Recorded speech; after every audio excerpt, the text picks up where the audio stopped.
The year was 1877.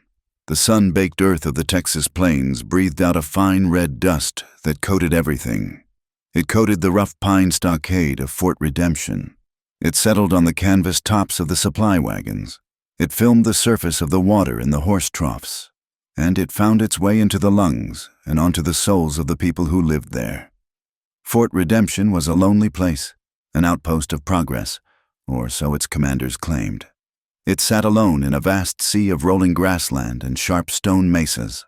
The nearest true town was more than 100 miles south. The railroad, that great iron artery of the East, had pushed its way west, a raw scar on the land. But it had stopped a good 30 or 40 miles shy of the fort. For now, the fort was an island, connected to the world only by horse and telegraph wire. The air here was thick, not just with dust, but with tension. The long, bloody wars with the native tribes were said to be cooling. The government in the East was pushing for treaties, for reservations, for a final settlement to the Indian problem. But greed was a more powerful force than peace. Greed for the land the tribes lived on. Greed for the gold rumored to be in the hills. Greed for the clear path the railroad barons wanted. So Fort Redemption was a pot simmering on a low fire, ready to boil over. Inside its walls, and in the small, filthy settlement called Redemption Town that clung to its shadow, every kind of person mixed. Blue-coated soldiers, their faces burned from the sun, drank and gambled with hard-eyed miners. Pale-faced settlers, their dreams worn thin as their clothes, bartered for supplies. Saloon girls with names invented for the West laughed too loudly in the Longhorn Sal's.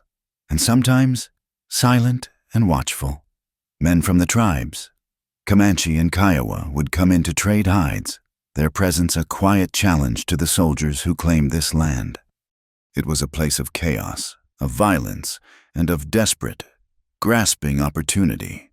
Into this place had come Elena Whitfield. 2 months past, she was 21 years old, the daughter of a poor, stern pastor from Boston. She had come west not for gold or for land, but to be a teacher. She taught reading, writing, and arithmetic to the children of the officers and the merchants in a small, one-room schoolhouse that smelled of new pine and chalk dust. She was, by the standards of the fort, a lady of the highest quality. She was also, in the whispers of the soldiers and the saloon girls, the virgin bride. This was a cruel joke, but one with a seed of truth. Elena was promised to be married to Lieutenant Charles Avery, a young officer she had known back home. He was a man of good standing and proper manners, but their engagement had been postponed, indefinitely. The continued unrest on the frontier, he had written in his last, brief letter, made it imprudent for him to take a wife. So Elena was trapped. She was bound by a promise to a man who was not here, a man whose letters had grown colder with every mile she traveled west. She was neither a wife nor a maid, but something uncomfortably in between. Her soul struggled with itself daily. She held fast to her faith, to the moral lessons her father had beaten into her. She believed in God, in sin, and in the civilized order of things. But the West shocked her, the casual roughness of the men, the open violence, the sheer, crushing scale of the land. It all terrified her. The women in the saloon wore dresses that showed their ankles, and sometimes more. The men shot each other over card games. The world she knew, of quiet parlors and polite hymns, was a fragile dream here. A part of her, a secret part she barely acknowledged, felt a strange pull, a wild, unformed longing for the very freedom that frightened her. But she pushed it down, beneath her corset and her high-necked blouses, and continued to be the good lady everyone expected her to be. Then, one hot afternoon, he arrived. His name was Grey Wolf. He was a Comanche. He did not ride into the fort as a free man. He came as part of a prisoner exchange, a token of good faith from his people, who were negotiating a truce. He rode at the head of a small delegation, his hands not bound, but his freedom clearly a matter of the fort commander's permission. He was unlike any man Elena had ever seen. He was tall on his horse, his body lean and powerful beneath worn buckskins.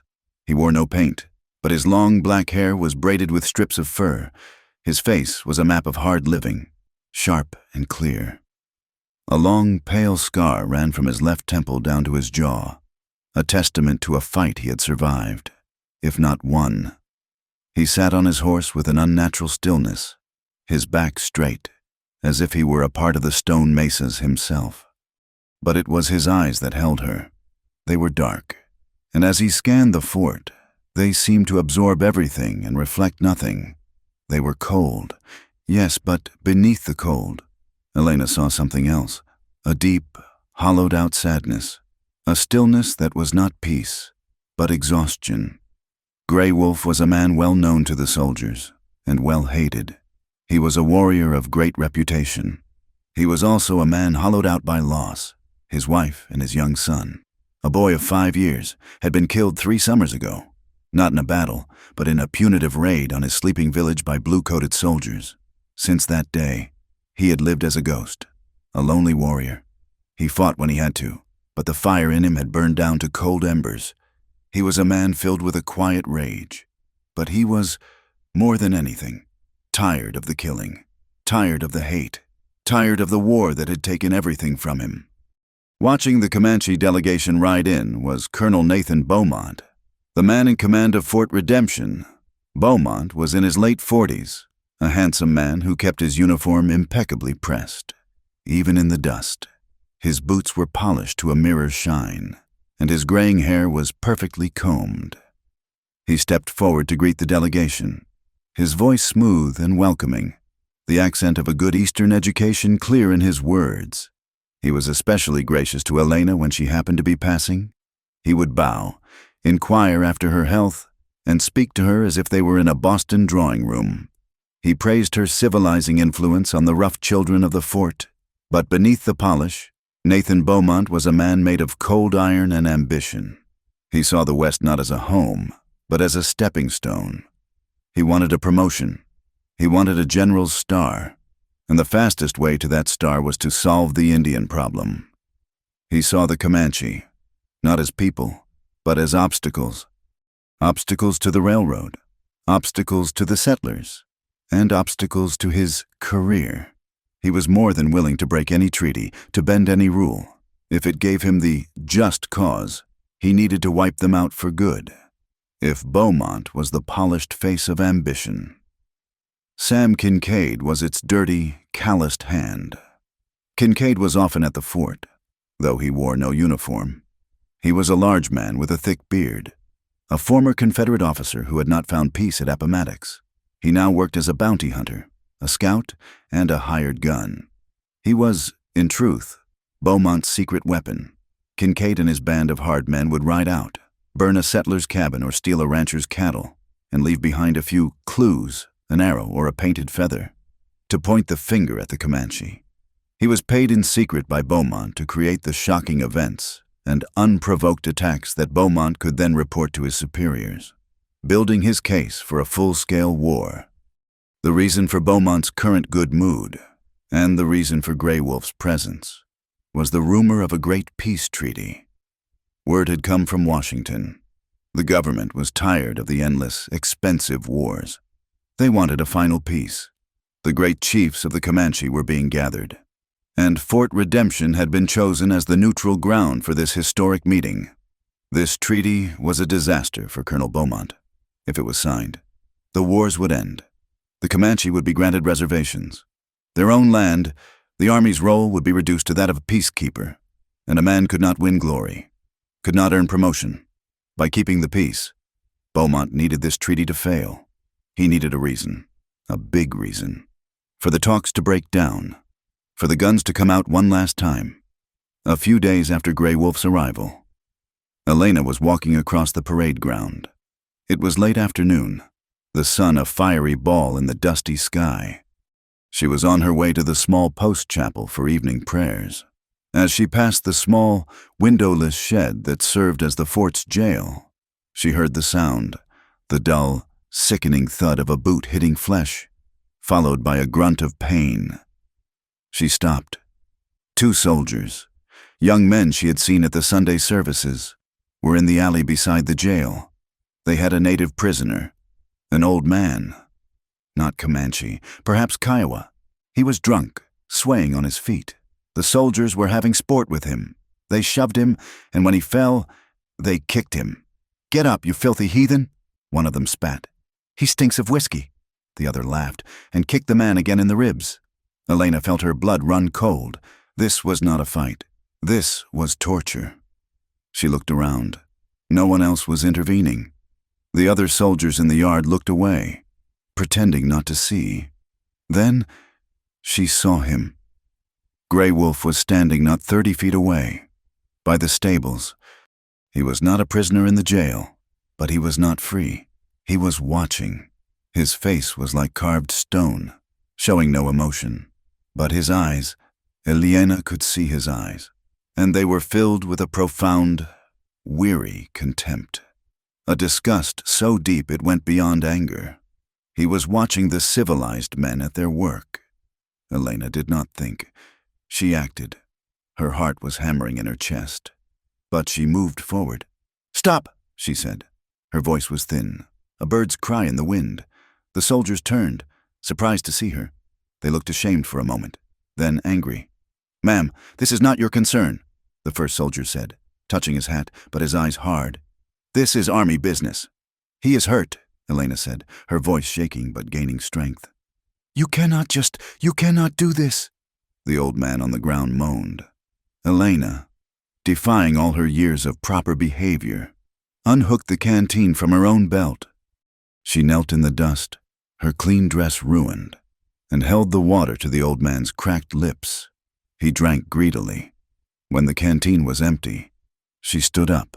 She looked at the two soldiers, who were now shuffling their feet, looking guilty. And then she looked past them, across the yard, to the stables. Her eyes met Grey Wolf's. It was the first time they had truly looked at each other. He was not just a savage anymore, not just a prisoner. He was a man, watching her. He saw her. His expression did not change, but she felt the weight of his gaze. It was not warm. It was wary, questioning, curious. He had seen her act of defiance, her small act of kindness in a place that had none. Elena pulled her shawl tighter, her face burning. She turned and walked quickly toward the chapel, not looking back. Her hands were trembling.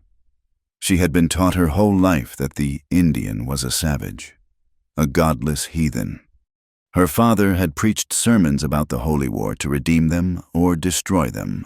But she had just seen two of her own civilized men, Christian men, kicking a helpless old man for sport.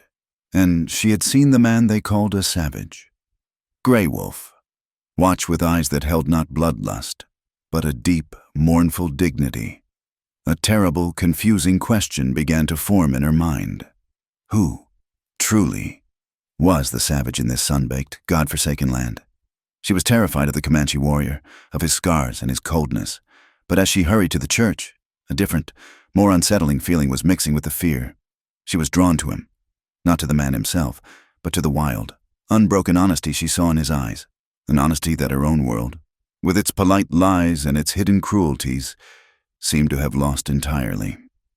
Colonel Nathan Beaumont stood at the window of his office, his back to the room. He watched the small, distant campfires of the Comanche delegation. They were burning just outside the fort's prescribed perimeter, a few hundred yards too close for his comfort. He despised their presence. This entire treaty negotiation felt like a surrender, a weakening of the resolve that had built the West. More than that, it was a professional dead end. Peace did not earn a man's promotions. They seemed comfortable. A low voice rumbled from the chair behind him. Sam Kincaid was tilted back, his boots propped up on Beaumont's desk, cleaning his fingernails with the tip of a long, stained Bowie knife. Beaumont did not turn. They are arrogant. This peace plan from Washington is a joke. It gives them land. It gives them rights. It treats them as equals. He drew on his cigar, the tip glowing red in the dusk. We are not equals. Peace is hard on a man's wages. Kincaid agreed, snapping the knife blade with his thumb. Mine and yours. We need this to fail. Sam, Beaumont said, turning at last. His face was calm, patrician. We need a reason. An undeniable, public and filthy reason that those sentimental fools back east cannot ignore. We need the Comanche to show their true colors. Kincaid slowly lowered his boots to the floor. Another cattle raid. Burn a homestead. It is not enough. They deny it. We deny it. It is just smoke. Beaumont leaned forward, placing his hands on his desk. We need to test them. We need to test him, the warrior, Grey Wolf. Kincaid's eyebrows lifted. He is the one who lost his family. He is the one they respect. He is the one our own men fear. If he breaks, the entire treaty breaks. Beaumont walked to a small cabinet and poured 2 glasses of whiskey. He slid one across the desk to Kincaid. We need to prove that beneath that stoic silence, he is still a savage, a beast. And how do you plan to do that? Beaumont took a small sip. By offering him the one thing a beast cannot refuse. We will give him a pure, white woman. Kincaid choked on his whiskey, his eyes watering. Colonel, you are not serious. You cannot just hand over one of our women. The men would not stand for it. I am not talking about a saloon girl. Sam, I am talking about a symbol. We will send a lamb into the wolf's den. We will set the stage for a tragedy. And when he acts upon his nature, when he defiles her, we will have our war. We will have a holy crusade. A lamb, Kincaid said, a slow, ugly grin spreading across his face. Do you have a specific lamb in mind? Beaumont smiled, a thin, cold expression that did not reach his eyes. The teacher, Miss Whitfield. The post-chaplain, Reverend Arthur Hobbs, was a man who believed deeply in a chain of command. He believed in God, and right below God, he believed in the United States Army, personified by Colonel Beaumont. When the colonel summoned him the next morning and explained the plan, the Reverend was, for a moment, horrified. But Beaumont spoke of duty, of Christian sacrifice, of the greater good. By the end of the meeting, the Reverend Hobbs was convinced it was a divine mission. It was the Reverend who escorted Elena to the colonel's office. His presence meant to soothe her. Elena, however, felt a deep, cold knot of dread. The office was suffocating, the air thick with yesterday's cigar smoke. Miss Whitfield, Colonel Beaumont said, rising to his feet with a warm, paternal smile. He was not wearing his full uniform, but a simpler officer's coat, meant to put her at ease. Please sit. Thank you for coming on such short notice. Elena sat on the edge of a hard wooden chair. Sir, the Reverend said it was a matter of great urgency. It is, Beaumont said, his face becoming a mask of solemn duty. It is a matter of peace, or of war, of life, or of death for hundreds. He steepled his fingers. As you know, we are on the cusp of a historic treaty with the Comanche, but trust, child, is a fragile thing. We must show them a gesture of absolute faith. A gesture? Sir, Reverend Hobbs leaned forward, his watery eyes pleading. My child, the colonel, has conceived of a truly profound act of Christian faith. We must show these men that we do not fear them, that we believe in their capacity for honor. Elena looked from the Reverend to the colonel. I do not understand. What are you asking of me? Beaumont took a breath. We are asking you to be our dove, Miss Whitfield, our olive branch. We have proposed a temporary, symbolic marriage, a bride of peace. We are asking you to go and live in the Comanche camp, as a guest, under the protection of their chief negotiator, Grey Wolf. The room went silent. Elena could hear the buzzing of a fly against the window pane. Live with him, she whispered. In his lodge. For a short time, the Reverend interjected quickly. Perhaps 1 month, only as a symbol, a test of their honor. You see, to prove they can be trusted with something precious. You will be protected. It is not a true marriage. Of course not. It is an experiment in faith. But he is, she swallowed, the word tasting like bile. A savage? Is he? Beaumont asked softly. Or is he a man, waiting for the light? This, Miss Whitfield, is your chance to be a true missionary, not to preach, but to be the sermon, to bring the very light of civilization into their midst. Elena's mind was spinning. It was madness. It was grotesque. But the two most powerful men in her world were looking at her as if she were the key to everything. They were painting her refusal not as common sense, but as a failure of courage, a failure of faith. And then, a small, bitter seed of a thought entered her mind. Her fiancé, Charles Avery. His letters were few, and when they came, they were cold, full of duty and career, with no warmth for her. He had left her here, a woman promised but unclaimed, a virgin bride in name, a subject of quiet pity and crude jokes among the soldiers. Who was she? Really a faded flower, waiting for a man who did not seem to want her? "What if I refuse?" she asked, her voice small. Beaumont's smile faded. "Just for a second." "Of course. It is your choice, child. We cannot force you. But if your courage fails, then I fear this peace will fail. The Comanche will see your refusal as proof of our distrust. They will walk away, and the war will begin again. The blood that is shed will be on our hands." He was blaming her. He was placing the weight of the entire frontier on her small shoulders. "I must have time to pray," she said, rising on trembling legs. She did not need to wait long to feel the pressure. Word spread through the fort like a grass fire. By noon, everyone knew. The virgin teacher was being sent to the savage. The whispers followed her as she walked from the schoolhouse. In the Longhorn Sal's, soldiers were already laying bets. $10 says he has her before the week is out. She will come back with a half-breed in her belly. "It is a test, you fools. They are testing if the animal can control himself." Elena locked herself in her small room, her face burning with humiliation. She was no longer a person. She was a test, a piece of bait, a sacrifice. The public negotiation was held 3 days later, on the dusty parade ground under a merciless, white-hot sun. The Comanche delegation sat on blankets on one side, led by their old, stern chief, 10 Bears. Colonel Beaumont and his officers, in their best blue uniforms, sat on chairs on the other. Elena was seated next to Reverend Hobbs, her face hidden by her bonnet. Her hands clenched so tightly in her lap her knuckles were white, after the long ritual speeches about peace and brotherhood. Colonel Beaumont stood. His voice was full of false sincerity. "To prove that our words are not just wind, to bind our two peoples together in a way no paper treaty can, we offer a living symbol of our trust. A bride of peace, our own Miss Whitfield, a woman of God, has volunteered to live among you as a guest in the lodge of your great warrior, Grey Wolf, for a period of 1 month. She will be a symbol of our faith in your honor." A profound, shocked silence fell over the parade ground. The soldiers stared. The Comanche warriors stirred, their faces hardening into masks of disbelief and anger. Grey Wolf, who had been standing motionless, silent, behind his chief, did not move.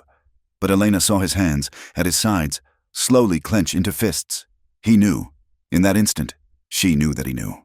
He knew this was a trap, a white man's game of humiliation. 10 Bears spoke in his own tongue, the words short and harsh. The translator, a nervous half-breed named Jesse, relayed his words. "The chief asks why you send a woman. A woman is not a sign of peace. She is a prize of war. If you want to show trust, send a soldier. Send your son." Beaumont smiled, undeterred. "Because a soldier is a symbol of death, Chief. A woman is a symbol of life, of home, of the future. We offer you our future." All eyes, Comanche and white, turned to Grey Wolf. He stepped forward, his moccasins making no sound in the dust. He did not look at Beaumont. He looked at Elena. He stared at her for a long, unbearable moment. His dark eyes scanned her, not with the lust she had seen from the soldiers, but with a cold, intense, assessing gaze. He saw her terror. She was trembling like a captured rabbit, but he also saw, just as he had seen by the jail, that she was not looking at him with hatred or disgust. She was simply, profoundly, afraid, and she was decent. He knew the game. If he refused, the white colonel would claim the Comanche were dishonorable, that they admitted their own bestial nature by being afraid to take the test. The talks would end. If he accepted, his stomach tightened. He would be forced to guard a woman who was a living symbol of the people who had murdered his wife, murdered his son. She would be a white, fragile reminder of his pain. Sleeping in his lodge, he would play their game, and he would win it. He would accept their bait, and he would return it to them, untouched, and prove that their honor was the lie. He spoke, his voice low and rough, his English clipped but clear. "Is this your plan for peace? This is our hope," Beaumont said, his voice dripping with goodwill. Grey Wolf held Elena's gaze. He gave a single, sharp nod. "We accept this symbol." Later that night, Grey Wolf spoke to his chief in their lodge. "It is a trap. My uncle, they want me to fail. They want a reason to start the war." "I know," Ten Bears said, his old eyes sad. "But to refuse is to give them a different reason. You must be stronger than their treachery. Protect the girl. Return her to them as she was given. Show them that a Comanche warrior's honor is not so easily broken." Elena, too, was facing her own reckoning. Reverend Hobbs came to her room, pressing her for her final answer. She felt the walls closing in, the leering stares of the soldiers, the cold silence of her fiancé, the crushing weight of Beaumont's holy mission. If she was to be a pawn, she would, for once, choose the move herself. "I will go," she said, her voice shaking but firm. She met the Reverend's gaze. "I will be their bride of peace. But I go as a Christian woman. No man, white or Comanche, will force me to act against God's will or my own conscience. That is my only condition." Colonel Beaumont was publicly overjoyed. He clasped his hands and praised her saintly courage, her heroic sacrifice for peace. His eyes, however, were cold and calculating. He was already imagining the wording of his report back east, the report of how the brave virgin teacher had been defiled by the savage, sparking a righteous war. The giving was held the next day at sunset, a grotesque parody of a wedding. The entire fort was gathered. Soldiers lined the walls, catcalling and whistling. Elena was dressed in a simple white day dress, her best. She wore a light veil, not as a bride, she told herself, but to shield her face from the dust and the leers. Reverend Hobbs, looking pale and sick, led her by the arm to the main gate. Grey Wolf was waiting. He was not on foot. He was mounted on a tall war pony, and he held the reins of a second, smaller horse. He wore simple buckskins, and his face was impassive, like a mask carved from red stone. "We entrust her to your care," the Reverend said, his voice cracking. "In the spirit of peace, give him a kiss. Teacher," a soldier yelled from the wall, followed by a wave of crude laughter. "Show him what a white woman is like. Missy." Elena's face burned with shame so hot it brought tears to her eyes. She wanted to run. Grey Wolf ignored them all. He looked down at Elena. He did not get off his horse. He did not offer her a hand. He simply nodded at the second horse. He expected her to mount it herself. For a moment, she faltered. Then, gathering all her dignity, she bundled her skirts, put her foot in the stirrup, and awkwardly pulled herself into the saddle. Grey Wolf nodded once, a small sign of approval. He turned his horse to lead the way out of the gate. As he passed her, he spoke, his voice so low that only she could hear it, a deep rumble that vibrated through her. "I will not do what you do not want," he said. "But now I must protect you from your own people." Before she could even understand what he meant, it happened. 3 soldiers, their faces flushed with whiskey from the saloon, stumbled forward, blocking the gate. They were laughing. "Hold on, savage," one of them shouted, grabbing the bridle of Grey Wolf's horse. "You cannot just take her." "That is right," another one slurred. "We got a right to a goodbye kiss from our teacher." The third soldier, a burly corporal with a red, sweating face, reached directly for Elena. "Let us see the pretty bride," he roared, and grabbed her veil, yanking it hard. The cloth ripped from her bonnet. Elena cried out, a sharp, terrified sound. It happened faster than a blink. Grey Wolf was off his horse. He was not a guest. He was not a symbol. He was a storm. He hit the first soldier, the one holding his bridle, with a closed fist. A single, brutal blow to the jaw that sent the man crashing to the ground, unconscious. The second soldier lunged, his fists raised. Grey Wolf moved inside the clumsy punch, striking the man twice, hard, in the stomach. The soldier crumpled, gasping and vomiting whiskey into the dust. The third soldier, the corporal who had ripped her veil, stared in drunken shock, his hand still holding the torn fabric. Grey Wolf grabbed the man's wrist. He twisted. There was a wet, sickening snap. The man screamed, a high, piercing sound, and dropped to his knees, cradling his broken arm. The entire fort went silent. The catcalls died. The laughter choked.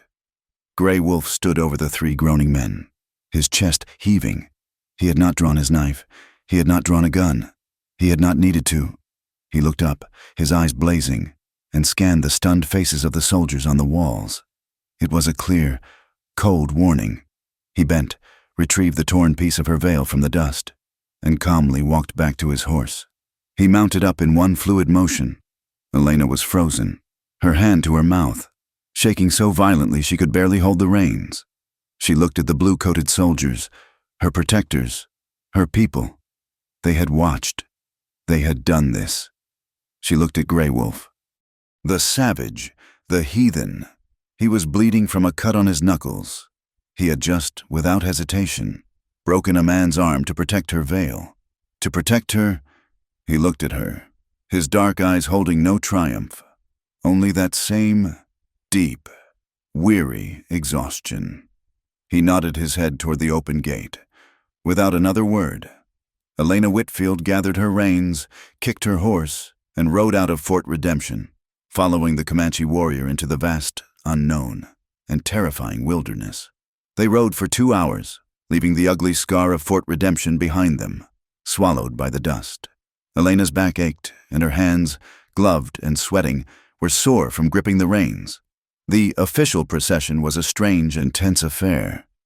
At the lead rode a young, nervous lieutenant named Harris, along with a dozen cavalry troopers. Their blue uniforms were already dark with sweat, their carbines unslung and resting on their thighs. They were the honor guard, meant to protect the bride of peace. Behind them, in a tight group, rode Grey Wolf and 5 of his Comanche warriors. They moved with a fluid grace that made the soldiers look stiff and clumsy. They carried bows and rifles, their faces as hard and unreadable as the landscape. Elena rode between the soldiers and the Comanche, a strange, isolated figure in the middle. She was the symbol no one wanted, and far behind them, a mile or two back, just at the edge of the dust cloud, was another group. This one did not ride in formation. They were shadows, moving from ridge to ridge, careful to stay unseen. Sam Kincaid led them. He was not wearing a Confederate uniform now, but a mix of buckskin and dirty wool. His face was painted in a crude mockery of war paint. His men were similarly disguised, a collection of the hardest, cruelest cutthroats the frontier had to offer. Kincaid had his orders from Beaumont. The escort was just a performance. The real show was about to begin. The official purpose, as written on Lieutenant Harris's orders, was to escort Miss Elena Whitfield to the Comanche winter camp, as a gesture of goodwill to cement the forthcoming treaty negotiations. The unwritten purpose, as Elena felt it in her bones, was to deliver a lamb to the slaughter. This was the first time Elena had truly been in the West. She had traveled it, but from the dirty window of a train car or the bouncing seat of a stagecoach. Now, she was a part of it. The sky was not just blue, it was a vast, crushing, infinite bowl of bright, hot blue that pressed down on her. The land was not empty. It was alive. She saw great, jagged mesas of red rock that looked like the ruins of ancient, giant cities. The prairie grass rolled in waves, like a green ocean, stretching farther than her mind could comprehend.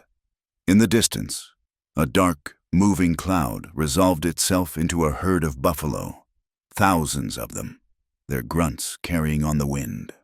She glanced at Grey Wolf, who rode a few yards to her left. He was watching the buffalo herd, his head tilted. He was not admiring the view. He was reading it, like a page in a book she could not understand. He saw the way the herd moved, saw the dust on the horizon, smelled the air. She realized, with a sudden, sinking feeling, that the maps in her schoolhouse were lies. They showed empty spaces, with names like Indian Territory written over them. But this was not an empty space. This was a home. This was his home. And she, and the soldiers, and the railroad, were the invaders. The weather changed in an instant, with a violence she had only read about. The bright blue sky vanished. A low, gray-yellow wall of cloud appeared on the horizon, moving toward them with impossible speed. The wind stopped. The air became thick, still, and charged with electricity. "Dust storm!" Lieutenant Harris shouted, his voice high and panicked. "Make a line! Make a line! Men hold the horses!" The soldiers began to curse and wrestle with their spooked mounts. They pulled kerchiefs over their faces, but they were too late. The wind hit them like a physical blow. A solid, screaming wall of sand and grit. It was instant chaos. Elena cried out as her horse reared, blinded and terrified. She pulled back on the reins, but the animal was beyond her control. She was thrown from the saddle, landing hard in the dirt. The breath knocked from her lungs. The air was dark, a howling, stinging twilight.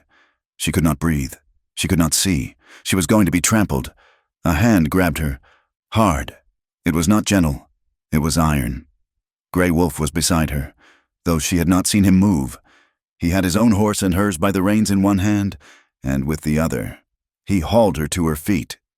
"Cover your mouth!" he shouted over the roar of the wind. He didn't wait for her to obey. He pulled the tattered remains of her veil from her bonnet and tied it, roughly, around her face, covering her nose and mouth. "Turn your back to the wind," he yelled. He pushed her against the side of his horse, then stepped in front of her, using his own body as a shield. He put his arm across her, pinning her between himself and the warm, solid flank of the animal. Elena was pressed against him, her face buried in his leather shirt. It smelled of smoke and horse and the clean, wild scent of the wind itself. She could feel the solid, steady beat of his heart against her cheek. He was completely calm. He stood like a rock, his head bowed, his body taking the full force of the stinging, biting sand. Around them, the soldiers were a mess. Horses were running loose. Men were shouting, lost from each other, their commands swallowed by the storm. But the Comanche warriors had formed a tight, silent circle, their horses facing inward, their heads bowed, waiting. They did not fight the storm. They endured it. Elena stood there, sheltered by the man she had been taught to fear as a monster. He was protecting her from the land itself, a land he understood, and he was doing it with an instinctive, immediate authority. It was the first act of true care she had received since coming west, and it was not sexual, not even personal. It was the simple, practical act of a man who knew how to survive, protecting someone who did not. The storm lasted for perhaps 20 minutes, and then, as quickly as it came, it was gone, leaving behind a clear, washed sky and a world coated in brown. They made camp that night by a small, muddy creek. The soldiers were weary and irritable. They had lost 2 pack horses in the storm. The Comanches set their own small camp 100 yards away, a move that made Lieutenant Harris visibly nervous. "Miss Whitfield, you will camp with us." "Of course," he said, trying to be commanding. "She camps where I camp," Grey Wolf's voice cut in. He had walked up, silent as a shadow. "She is my charge." "Sir, that is highly improper." "It is more improper," Grey Wolf said, his eyes on the nervous soldiers. "To leave her where she is not safe." The implication was clear, and after the incident at the gate, Harris could not argue. A small, separate tent was pitched for Elena, halfway between the 2 camps. After a miserable meal of hardtack and cold bacon, Elena sat by her small, lonely fire.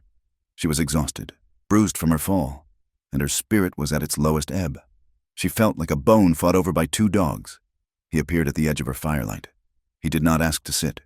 He simply squatted on his heels, a few feet away, staring into the flames. They sat in silence for a long time. The only sounds were the crackle of the fire and the distant, nervous stamps of the cavalry horses. "Why did you do that?" she finally asked, her voice quiet. "At the fort. Why did you help me?" He looked at her. His face was softer in the firelight. The scar seemed less angry. "They were drunk. They have no honor," he said, his English slow, each word chosen with care. "They shamed you. They shamed themselves." "They are my people," she said, though the words tasted like ash. "Yes." He looked back at the fire. "Your people." "And your people," she began, then faltered. "The soldiers say they say." "We are Comanche," he said. He picked up a stick and drew a shape in the dirt. "We fight. We must. This is our land. Your people come, and they draw lines on paper and say the land is theirs. We do not understand these lines." He looked up, his eyes meeting hers. "I had a son. He was 5 years old. He did not understand the lines, either. The soldiers came. Now, he is gone. My wife is gone. They did not fight. They were sleeping." Elena felt tears sting her eyes, not for herself, but for the raw, simple pain in his voice. "I am sorry," she whispered. "I did not know. It is the way of this war," he said, his voice flat, all emotion gone again. She felt a strange need to share her own, much smaller pain. "I am also promised to a soldier, a lieutenant, back east. I thought he was a good man, but he is not here. He left me here." She looked down at her hands. "I think it is just a duty he has, not a person he loves." Grey Wolf looked at her, a long, considering look. "We are both," he said slowly. "In prisons we did not build. In that moment, by a small fire, surrounded by enemies. They were not a white lady and a savage warrior. They were just two people, trapped by decisions made by powerful, distant men. They were not friends, but, for a few minutes, they were not enemies either. Sam Kincaid, from a dark ridge a mile away, was watching the 3 campfires through a spyglass. He saw the main soldier camp, he saw the smaller Comanche camp, and he saw the single, isolated fire in the middle. "Perfect," he whispered to his men, who were checking their weapons in the dark. "They split up for us. That is the girl's fire, right there in the middle. She is the target." His plan was simple. His disguised men would attack the soldiers' camp first, creating chaos and noise. In the confusion, a second team would rush the girl's tent, grab her, and be gone before anyone knew what happened. He would leave a few Comanche lances and a dropped moccasin, just for effect. Beaumont would have his unprovoked attack and his abducted white woman by morning. "Wait until they send out the pickets," Kincaid ordered. "Wait until the camp is quiet. We hit them when they are dreaming." An hour later, Elena was in her tent, lying on her bedroll, still in her dusty dress, too afraid and too miserable to sleep. The night exploded. It was not a single gunshot. It was a volley, a crash of rifles from the darkness, followed by the high, terrifying screams of men hid in their sleep. Indians. A soldier shrieked from the cavalry camp. "We are under attack!" More shots. Horses screamed. Elena scrambled to the opening of her tent, her heart trying to beat its way out of her chest. In the chaotic moonlight, she saw them. Warriors, on foot, their faces painted, rushing the soldiers' camp. They were screaming a high, ululating war cry. Before she could even move, her tent flap was ripped open, but it was not an attacker. It was Grey Wolf. His face was a mask of cold fury. He was not in a panic. He was angry. "It is a lie," he hissed, grabbing her arm. "This is not our way. The cries are wrong. They fight like white men." He did not give her time to think. He dragged her from the tent, shoving her hard into a shallow, dry ditch a few yards away. "Stay down. Do not move," he commanded. He pushed her head down into the dirt, and for one terrible second, she thought he was going to kill her. Instead, he covered her body with his own, a living shield, as a fresh volley of bullets ripped through the air above them. "Stay," he ordered. Then, he was gone.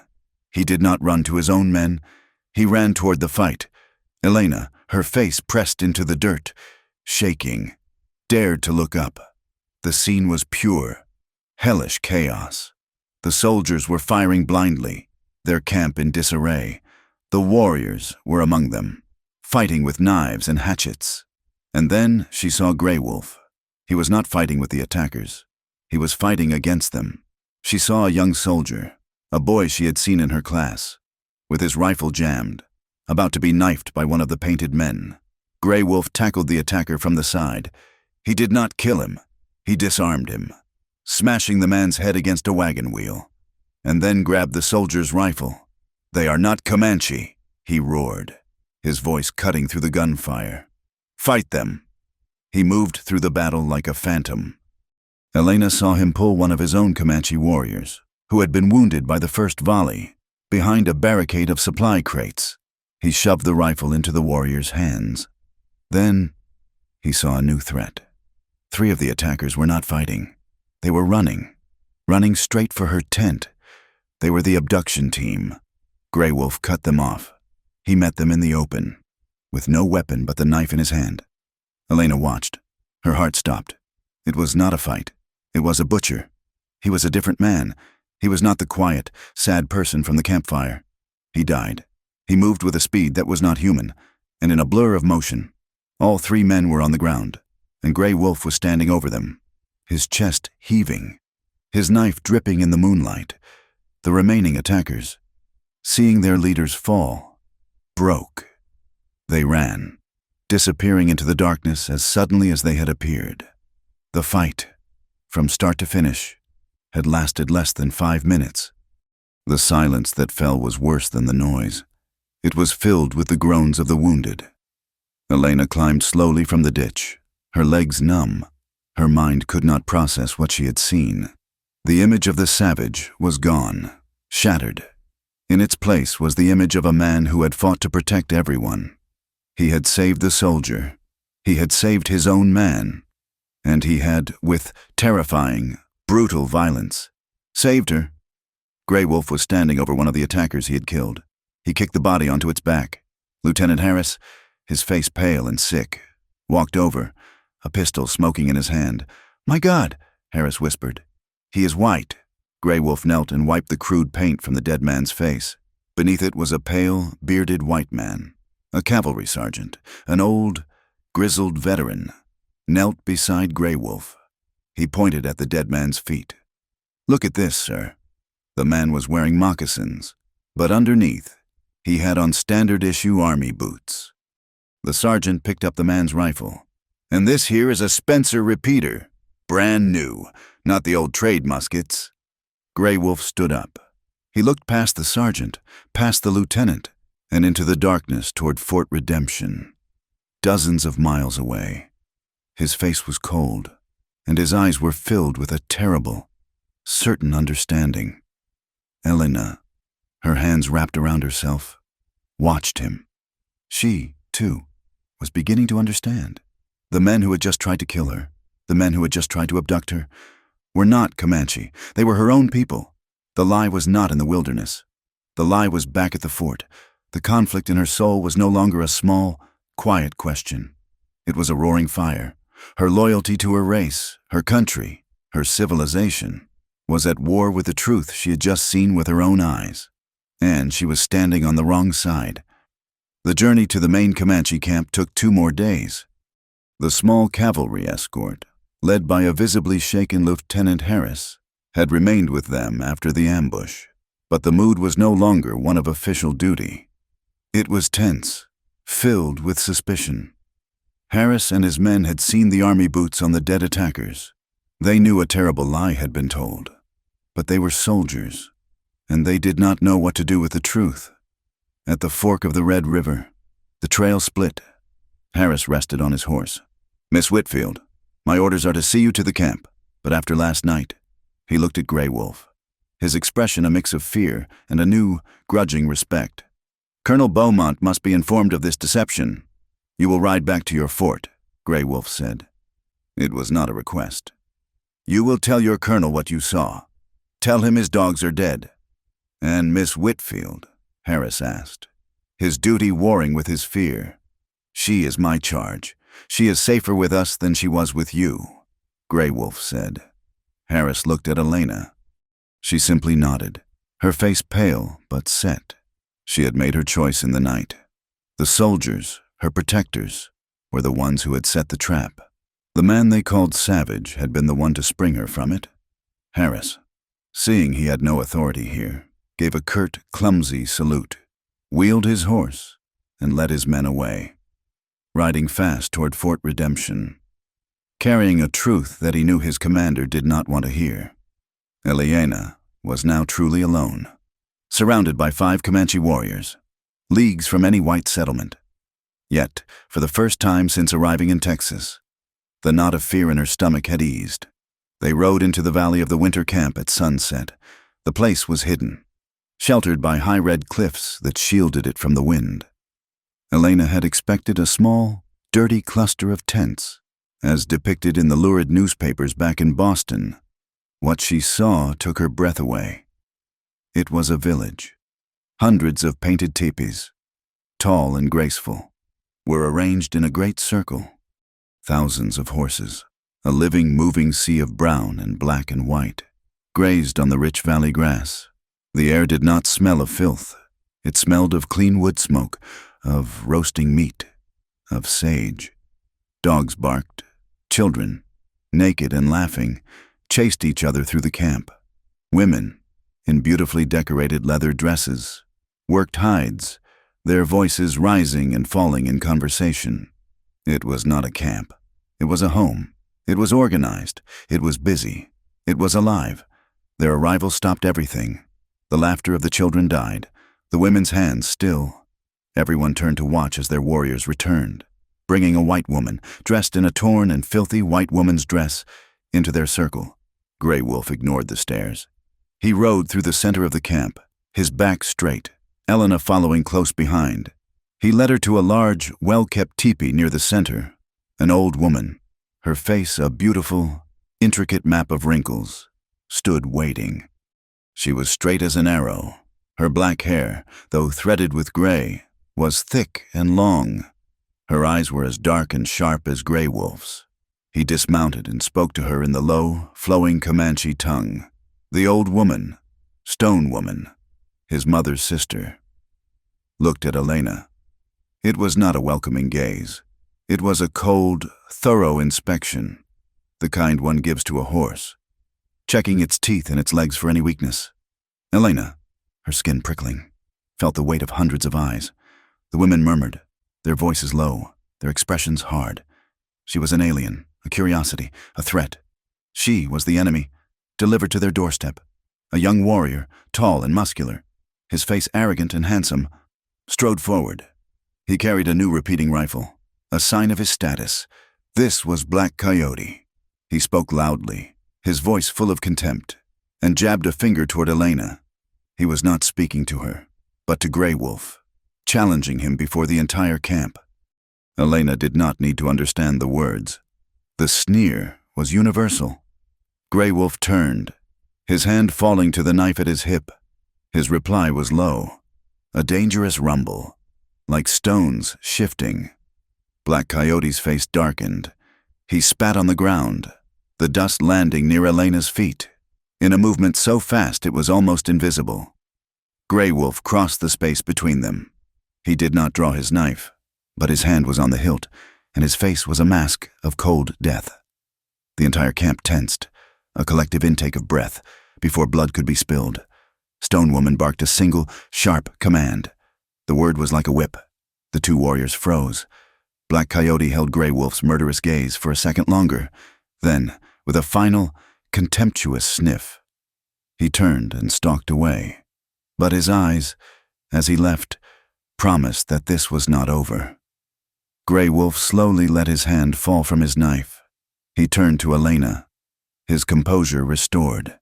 "He called you a white snake," Gray Wolf said, his voice flat. "He said I brought poison into our home." He lifted the flap of the teepee and motioned for her to enter.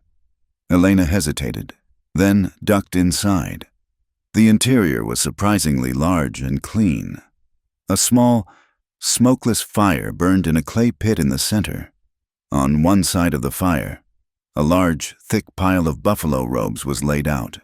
His bed, on the opposite side. A smaller, thinner pallet of furs had been placed. Her bed? This was it, the moment she had dreaded. She was alone with him, in his lodge, his bride.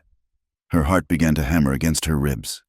Grey Wolf entered after her, letting the flap fall, plunging the teepee into a dim, smoky twilight. He did not approach her. He stood by the entrance, his broad shoulders blocking the light. "This," he said, his voice rough, "is the marriage your colonel wanted?" He pointed to the pallet. "You will sleep there." Elena swallowed, her throat dry. "Sleep here with you?" "Yes." He finally turned to look at her, his face rigid in the firelight. "Your colonel sends you as a test. My people they watch. Black Coyote watches. If you sleep in another lodge, they say I reject the peace. They say—" He paused, searching for the English words. "They say I find you ugly, and this is an insult. Or, they say you are a woman of no honor, passed to other men. It is a trap, for you, and for me." He gestured to her pallet. "That is your place." Then he pointed to his own, on the other side of the fire. "This is my place. I will not cross the fire." Elena stared at him, uncomprehending.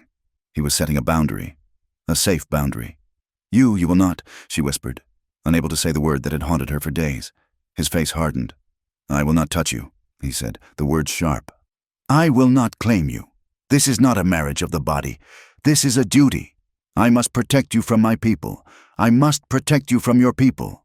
And I must protect my own honor from your colonel's lies." Elena sank onto the small pallet, the sudden, overwhelming wave of relief making her dizzy. She had been prepared to fight him, to die, even. She had not been prepared for this. This man, this savage, had just offered her a level of respect and consideration that no civilized man ever had.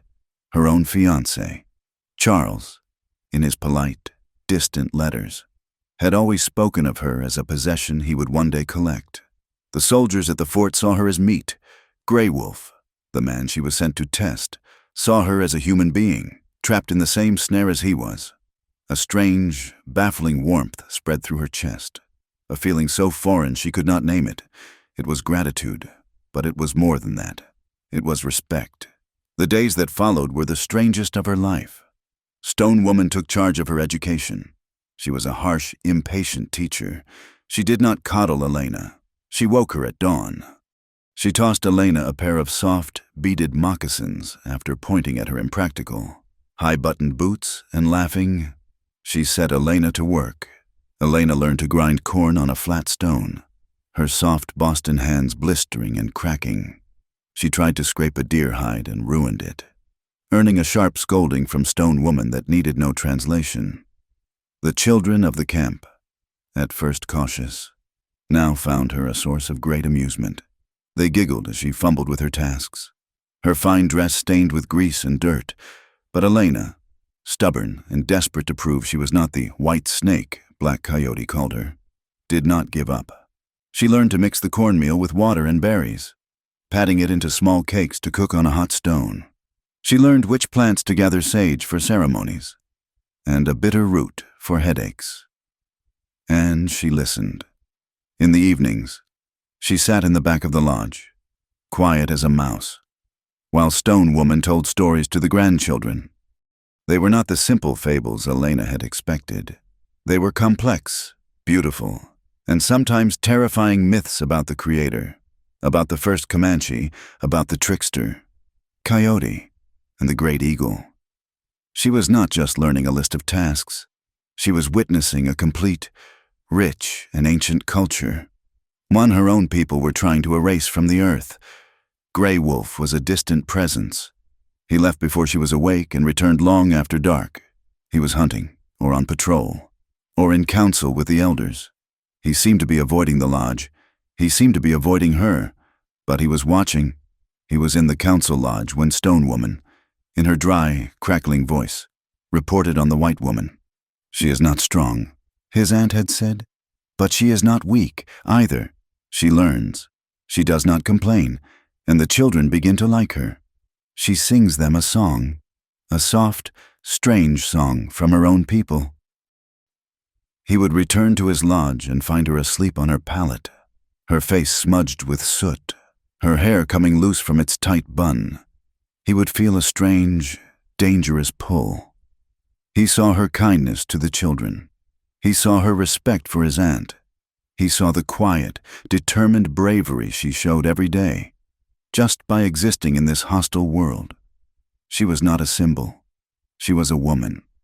She was small and soft, and she smelled like smoke and the herb stone woman had gathered.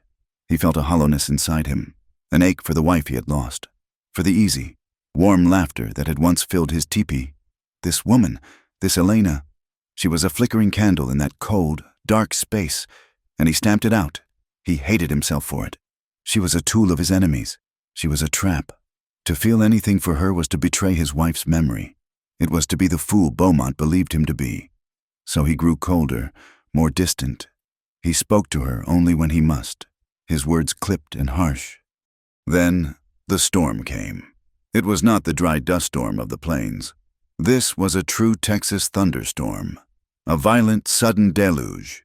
The wind shrieked, and the rain came down in solid, driving sheets. The teepee, so sturdy and calm before, became a living, groaning thing. The taut leather snapped and cracked like gunfire. Elena, her nerves already frayed, was terrified. She had been afraid of lightning since she was a small child, after a great oak tree outside her window had been struck and split in two. She sat on her bedroll, her arms wrapped around her knees, trying to stifle her cries as the thunder cracked directly overhead, shaking the very ground. A flash of lightning lit the teepee in a brilliant, terrifying white, and she saw the terror on her own face reflected in Grey Wolf's eyes. He was on his side of the fire, watching her. He saw her flinch with every flash. He saw her body shaking, her hands clasped so tightly her knuckles were white. Another crash, louder this time, made her cry out, a small, choked sound. He moved. In the darkness between flashes, he crossed the small space. He sat beside her on her pallet. Elena gasped, startled. "I am sorry," she stammered. "I do not mean to be afraid of the lightning." He said nothing. He simply reached over to his own bed, took the heavy, thick buffalo robe that he slept in, and draped it around her shoulders. It was heavy, and it was warm. It smelled of him, of smoke and pine and the clean, wild scent of the plains. She pulled it around her, but she was still shaking.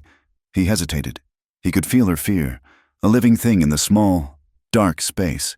This was the line he had drawn in his own mind, the line he had sworn he would not cross. He did not embrace her. He did not touch her skin. He simply put his hand on her shoulder, over the thick fur robe. His hand was heavy, solid, and warm. His grip was firm, not romantic, but steadying. "It is only the sky," he said, his voice a low rumble, barely heard over the wind. "It will pass." Elena, shocked by the contact, slowly, tentatively, leaned into the warmth of the robe. His hand did not move. He did not speak again. He simply sat there, a silent, solid, unmoving rock in the middle of the storm, guarding her. He sat with her for an hour, maybe more, until the thunder moved away and the rain softened to a steady drumbeat, and her trembling finally stopped. 2 days later, a scout, his horse slick with sweat, rode into camp. He went straight to the council lodge. Grey Wolf was summoned. When he returned to their tepee hours later, his face was a mask of cold fury. "What is it?" Elena asked, her new, halting Comanche words failing her. "What is wrong?" "Your people," he said, his voice hard. "Your colonel. He gathers more soldiers. He says he must ensure the safety of the white bride. He says we are too dangerous. But that is not true." And more, Grey Wolf continued, ignoring her. "His scout, Kincaid, the man who wears the paint, he has attacked a miner's camp by the Silver Creek. He killed 3 men. He left our arrows, our lances. He tells the other miners the Comanche did it. Now, all the white men in the territory call for war." Before Elena could even process this new treachery, A cry went up from the edge of the camp. A small group of riders was approaching. Soldiers. It was Lieutenant Harris, returning with a delegation of 3 other officers, and a white-bearded man in a black suit. A formal council was called immediately. 10 Bears, Grey Wolf, and all the warriors gathered. Elena was brought to stand near Stone Woman. An observer, the man in the black suit, a government agent from Santa Fe, read the charge. Warriors of the Comanche Nation, you are accused of breaking the truce. You are accused of the unprovoked murder of 3 prospectors at the Miller Creek Silver Camp. Black Coyote leaped to his feet, his voice ringing with rage, denying the charge. The agent looked past him. At Elena. Miss Whitfield, Colonel Beaumont is deeply concerned for your welfare. He has sent these men to negotiate your immediate release and return to the fort. Lieutenant Harris looked miserable. This was her chance, her escape. She could walk away, ride back to the fort, back to civilization. She could leave all this death in this complex, frightening world behind her. She looked at 10 Bears, his face like ancient, wrinkled stone. She looked at Black Coyote, who was staring at her with pure hatred, daring her to speak. And she looked at Grey Wolf. He was standing near the edge of the circle, his arms crossed, his face a mask. He was waiting. Elena Whitfield, the pastor's daughter from Boston, the virgin bride, the white snake, took a step forward. Her entire body was shaking, but she held her head high. Lieutenant Harris, she said. Her voice was not loud, but it cut through the silence of the valley. That is a lie. A collective gasp went up, from the soldiers and the Comanche. Harris's face turned a dull, blotchy red. Miss Whitfield, you are overwrought. You do not know what you are saying. I know exactly what I am saying, Elena said, her voice gaining a strength she did not know she possessed. The attack on the silver mine is a lie. It is a lie, just like the attack on us on the trail. The government agent looked confused. What attack? The night of the dust storm. Elena's words came faster now. We were attacked. The men who attacked us were dressed as Comanche. They screamed your war cries, but they were not Comanche. She turned, her eyes finding the grizzled sergeant who had been at the battle. Sergeant, tell them what we found. The sergeant shuffled his feet, then looked at Harris, who gave a tiny, desperate shake of his head. They were white men, Elena said, her voice ringing off the cliffs. They were white men, dressed in paint, but they were wearing United States Army boots. I saw them. He saw them. We buried them. You are lying about the silver mine because you lied about the ambush. You do not want peace. You are trying to start a kint. She had done it. She had crossed a line from which there was no return. She had, in front of the entire Comanche nation, accused the United States Army of murder and treachery. Lieutenant Harris looked like he was going to be sick. The government agent stared, his mouth open. Elena turned, her legs feeling weak, and searched for Grey Wolf. He was no longer standing at the edge of the circle. He was standing right behind her. He was looking at her, and the mask was gone. The coldness, the suspicion, the distance, it had all been burned away. In its place, she saw something that made her heart stop. It was respect, it was gratitude, and it was a fierce, blazing pride that was so intense, so possessive, it almost frightened her.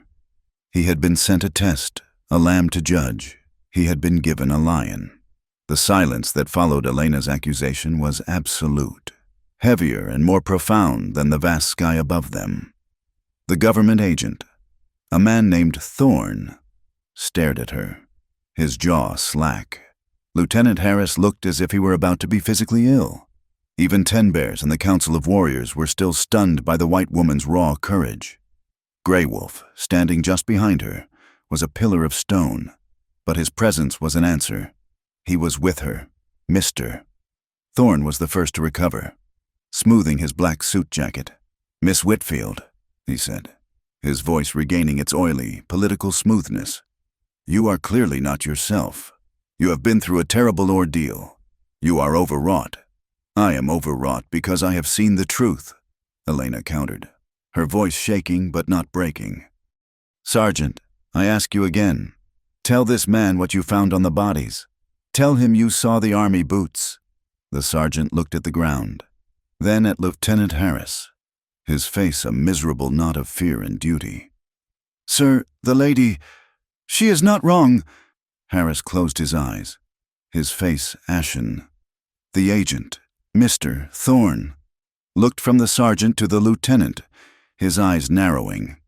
He was a politician, and he smelled like a rat. He smelled a lie that was bigger than a simple Indian skirmish.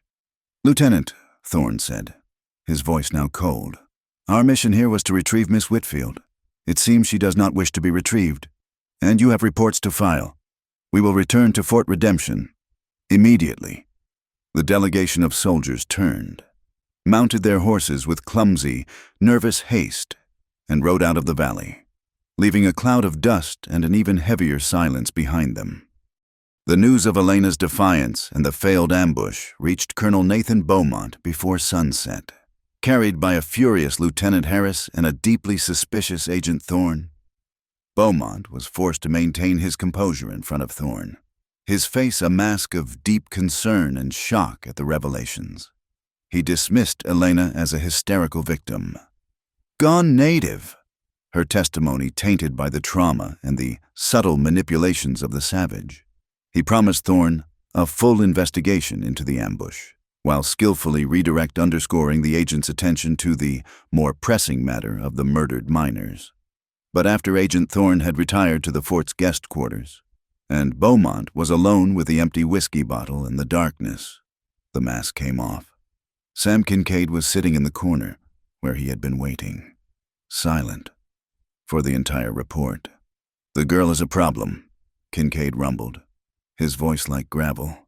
"A big one."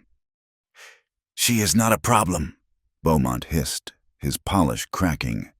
"She is a traitor to her race and her god." He paced the office, his movements jerky and violent. "She was a lamb. She was supposed to be a sacrifice, but the wolf did not take the bait, and now the lamb has grown fangs. She talks, Colonel," Kincaid said, unimpressed by the dramatics. "And that agent, Thorne, he listens. If she tells him what she told Harris, your investigation is going to be a trial. Your trial." Beaumont slammed his fist on his desk. "She will not talk. She has sealed her fate. She has chosen the savage. Then she will die with the savage." He stopped pacing, his eyes alight with a new, colder fire. "She has not ruined the plan. She has merely simplified it. A rescue mission is no longer necessary. A punitive expedition. However, an action to punish the tribe that corrupted and abducted a white woman. Against her will, that is a story Washington will understand. His war was back on. And Elena Whitfield was no longer his pawn. She was his primary target. A week passed in the Comanche camp. The air had changed. Elena was no longer just the white woman. Her outburst had made her a symbol. To some, like Black Coyote. She was a symbol of the poison that weakened a warrior like Grey Wolf. To others, especially the women and the elders, she was a curiosity that had shown unexpected teeth. Stone Woman even grunted in approval when Elena, for the first time, successfully made a batch of berry cakes that did not taste like ash. The small, fragile bridge of respect between her and the Comanche was growing, but it was a bridge that isolated her completely from the world she had come from. The proof of this arrived on the back of a mule, a trader, one of the few neutrals allowed near the camp to maintain the pretense of the treaty talks, brought a mailbag. In it was a letter for her. It was from Lieutenant Charles Avery. She took it to the riverbank, her hands trembling as she broke the seal. She had not heard from him in almost 2 months. She had allowed herself to hope, in a secret, foolish part of her heart, that he would have heard of her mission and would be riding to her rescue, full of anger and love. The letter was cold steel. "My dearest Elena," it began, the salutation a painful formality. "I write to you in a state of grave concern. Reports have reached me here, even on the northern plains, of the unusual situation you find yourself in. I must confess, I am at a loss to understand your reasoning." She read on, her blood growing colder with each line. He did not ask if she was safe. He did not ask if she was afraid. He wrote of his own embarrassment. He wrote of the talk among the officer corps. "A lady's reputation," he wrote, "is a fragile and precious thing. It is the bedrock of her value. By consorting so openly with the natives, by living among them, you are bringing not only your own good name into question, but that of your father, and, by extension, my own." The next words were the ones that cut her to the bone. "I trust you will do nothing more to bring dishonor upon this engagement. This experiment is a test of your virtue. If that virtue is in any way compromised, or if the appearance of it is so damaged as to be irreparable, you must understand that our arrangement must be considered null and void. A soldier needs a wife who is, in all things, above reproach." She crushed the letter in her fist. He was not her fiancé. He was her judge.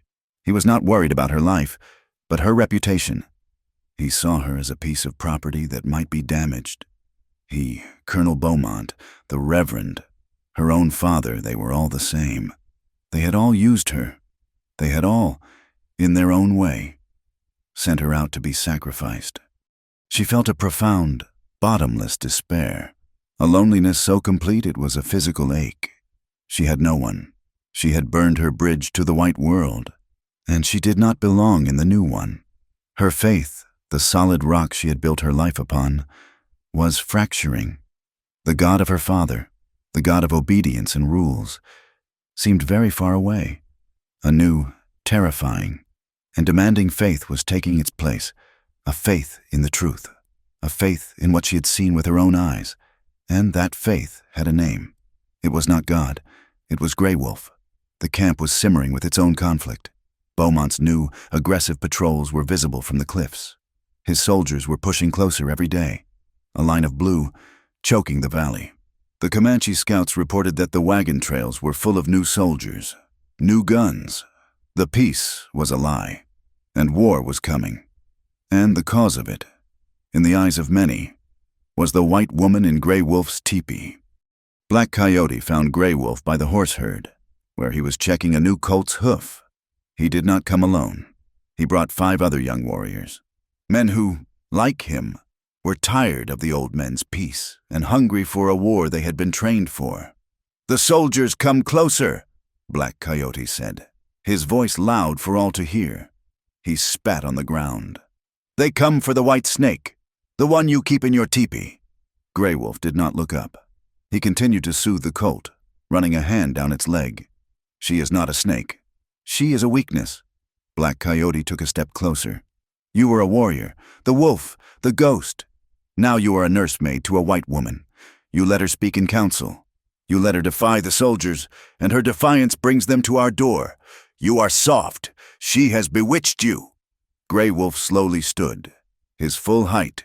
He looked at Black Coyote, his eyes flat and cold. "Be careful." "Or what?" Black Coyote sneered. "You will ask your woman to sing a song for me." He stepped closer, his hand on his knife. "The warriors are talking. Wolf, they say you are not a man. You have this woman in your lodge, this bride, but you do not treat her as a woman. You do not claim her. You do not own her." He lowered his voice to a deadly, insulting growl. "A woman is for one of 2 things. Wolf, to make sons, or to make war. If you will not use her for the first, perhaps you should give her to us. We will find a use for her. We will make her a proper symbol of war." It was the ultimate challenge. He had called Grey Wolf weak, and he had threatened to rape Elena. Grey Wolf moved. He did not draw a weapon.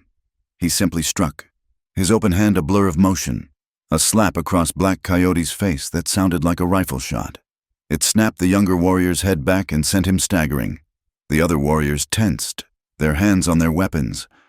Black Coyote touched his split lip, his eyes wide with shock, then narrowing with murder.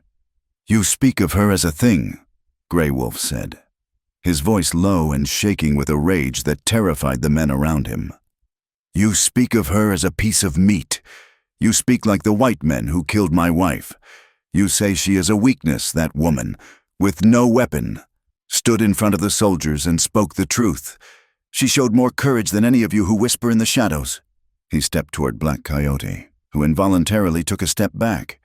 You ask if she is my woman. You ask if I own her. She is not a horse to be owned. She is not a spoil of war. She is under my protection. She has my word, and my word is my honor. He looked around at the other warriors, his gaze like a physical blow. She is not white. She is not Comanche. She is under my honor. If any of you lay a hand on her, if you even speak to her with disrespect, you are not touching a white woman. You are touching my honor, and I will kill you for it. He turned his back to them all and walked away, leaving Black Coyote shaking with humiliation and a new, deeper hatred.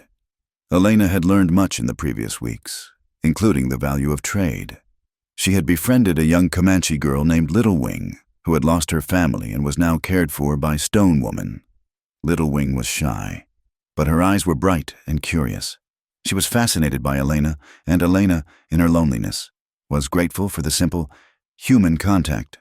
One afternoon, a white trader named Silas, a filthy man with a tobacco-stained beard, was allowed into the camp to barter for hides. He was one of the few who still had permission from Ten Bears. Little Wing, her skill in bartering sharp, brought Elena along. Silas was drunk, and he was careless. He was speaking in low, angry tones to a half-breed man who worked for him. He did not know that Little Wing understood English perfectly, or that Elena was standing just out of sight, behind a stack of drying hides. "Is a fool," Silas muttered, taking a swig from a flask. "Kincaid is... Anyway, he leaves a trail a blind man could follow, but he pays in gold, pure gold." The half-breed grunted. "Beaumont's gold," Silas laughed, a wet, hacking sound. Beaumont ain't got that kind of gold. Beaumont's a pawn. He wants a star. No, this gold comes from the east, from the men who want the railroad, the men who want the land." Elena froze. "They pay Kincaid to keep the war alive," Silas said, spitting a stream of tobacco. "Keep the tribes riled up. See, then the army has to come in, wipe 'em out, and the land is clear. Clear for the railroad, clear for the mines. Beaumont is just the trigger. Kincaid is the bullet, but the money comes from very, very far away." The pieces clicked into place. It was not just one corrupt colonel. It was not just one racist fort. It was a machine, a huge, greedy machine of land and gold and railroads. And Beaumont was just one small, ambitious gear, and she and Grey Wolf were just grit, about to be crushed by it. That night, she sat in the teepee, the weight of it all Charles's letter, Black Coyote's hatred, the vast, shadowy conspiracy of the railroad. It was all too much. She felt small and hopeless and utterly, profoundly tired. Grey Wolf entered, ducking under the flap. He saw her face in the firelight. She was not crying, but her eyes were hollow, her spirit gone. "It is too much," she whispered, as if speaking to herself. "It is a lie, all of it. I thought I was a bride of peace, then a test. Now I learn I am just an excuse, a piece in a game for land and gold. I am nothing." She looked up at him, her eyes finally filling with tears that did not fall. "I was sent to test you, to prove you were a beast." A small, bitter laugh escaped her. "But I am the real test. Am I not? I am the one who brings the soldiers. I am the one who divides your people. I am just a burden, a white snake, just as he said." He had held his distance for so long. He had built a wall of ice around his heart, a wall of memory and duty and pain. And in that moment, her despair was the one thing that could shatter it. He crossed the fire. She flinched, expecting him to be angry. He knelt in front of her. She was sitting on her pallet, and he was on the dirt floor, his eyes now level with hers. He did not speak. He just looked at her, his gaze stripping away the lies and the titles. He slowly reached out his hand. He did not try to hold her. He did not try to touch her face. He just took her hand, her small, chapped, blistered hand. The contact was like a jolt of lightning. He lifted her hand, so small in his, and he placed it, palm down, against his chest, over his heart. She could feel it, the steady, powerful, living beat. It was warm. It was real. They sent you to test me, he said, his voice a low rumble that she felt in her own chest. That is the truth. He looked into her eyes. But you are wrong. It is I who is tested by you. He held her hand firmly against his heart. You test my anger. You test my memory. You test the cold place, the dead place inside me. His voice was raw. This was a confession. And I am not the same. He did not kiss her. He did not pull her close. He did not need to. In that one, shared moment, with her hand on his heart, every barrier between them, race, language, war, memory dissolved. They were no longer a white woman and a Comanche warrior. They were just Elena and Grey Wolf, and they were on the same side. The moment was broken by a shout from outside. A horse, ridden hard, galloped into the camp. A scout, his face grim, leaped from the animal and ran to the council lodge. Grey Wolf released her hand. He stood. He was a warrior again. Minutes later, 10 bears summoned him. When Grey Wolf returned, his face was granite. The soldiers are moving, he said. Not for the camp. They moved to the North Pass. Beaumont calls it a supply inspection. He has brought the big guns, the cannons. Elena stood. The last of her fear burned away, replaced by a cold, clear anger. It is not an inspection. It is an act of war. He is blockading the pass. He is doing it now because he knows Agent Thorne is sending reports. He is forcing the war before Washington can stop him. She looked at Grey Wolf, her eyes blazing with the same fire she now saw in his. We have to stop him. It is a trap, Grey Wolf said. I know, she said. But we have the truth. We have Boots. We have the sergeant's testimony. We have Silas the traitor's words. We must ride to the fort. We must go back. We have to tell Agent Thorne. We have to tell the other officers. It is the only way. The council was divided. 10 Bears was old, and he was tired, and he saw the trap. It is a trick, Grey Wolf said to his chief, in front of the council. But it is the only trick we have left. The woman is right. If we fight, we lose. If we hide, we lose. Our only chance is to use their own lies against them. It is our last chance for peace. I will ride. I will take the woman. I will speak the truth in their fort. 10 Bears looked at Elena, then at Grey Wolf. He nodded. Once. Go, he said. And may the Creator ride with you, because you ride into the wolf's mouth. They left the valley at dawn. Grey Wolf, Elena, and 10 warriors handpicked by 10 Bears. They were a small, fast-moving group. A diplomatic mission that looked very much like a war party. Elena rode the hardy mare Grey Wolf had given her, her ruined white dress long since abandoned. She now wore a simple buckskin dress, a gift from Stone Woman. It was more practical, and in the chill morning air, far warmer. But as she put it on, she felt another piece of her old self shedding away, like a dead skin. The journey back to Fort Redemption was a wire pulled taut, every mile closer to the fort. The air grew heavier. The weight of what they were doing, what she had done, settled on Elena like a physical shroud. They were riding to confront a colonel, to accuse the United States Army of murder, all on the word of a traitorous woman and a savage warrior. The chance of failure was not just high, it was absolute. With every stop they made, Elena felt the pressure build. At night, the warriors would set a cold camp, no fires, and the men would take turns on watch, their forms silent shadows against the rocks. Grey Wolf did not sleep. He sat, his rifle across his knees, and watched the darkness, his body a coiled spring. And from the darkness, they were also watched. Far behind them, moving like a ghost on their trail, was Black Coyote. He was not part of the honor guard. He was following for his own reasons. He rode alone, his heart a cold knot of anger and a new, unsettling curiosity. He had seen Grey Wolf defend the woman and had heard him pledge his own honor as her shield. It was a madness he could not understand, and he had to see where it led. He had to see if the greatest warrior of his generation would be destroyed by this white snake, or if this was some new, strange, and powerful medicine. On the 3rd day, they reached the railroad tracks. The 2 lines of steel were a shocking, violent scar across the open prairie, a line of cold, unbending iron that signaled the end of the world Grey Wolf knew, and the beginning of the one that had consumed Elena. They followed the tracks to a way station, a miserable collection of wood frame shacks and canvas tents that had sprung up to serve the railroad crews and the soldiers. It was called Last Chance Crossing. It was the final stop before Fort Redemption, which was still a half-day's ride. It was a place where all the poisons of the frontier mixed: soldiers, buffalo hunters, railroad men, and a few Kiowa trackers all drank at the same filthy saloon.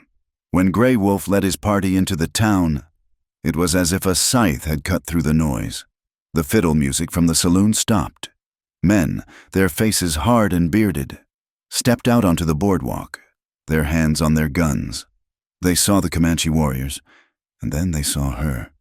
They saw a white woman, her hair in a loose braid, wearing a Comanche dress, riding with them. Not as a prisoner, but as one of them, the innkeeper. A heavy man with a dirty apron and a face like a bulldog came to the door of his establishment. He took in the scene, his eyes lingering on Elena with a look of such profound, greasy disgust that she felt physically ill. "We need food and water for the horses," Grey Wolf said, his voice flat. He threw a silver coin on the boardwalk. The innkeeper looked at the coin, then back at Elena. "We serve your kind out back," he said. Then he looked at Elena. "And her kind, too, I reckon." The men on the boardwalk laughed, a low, ugly sound. "The white bride of the Indian. Looks like he tamed her real good. Or maybe she tamed him." Elena's face burned hot with shame. This was her world. This was her civilization.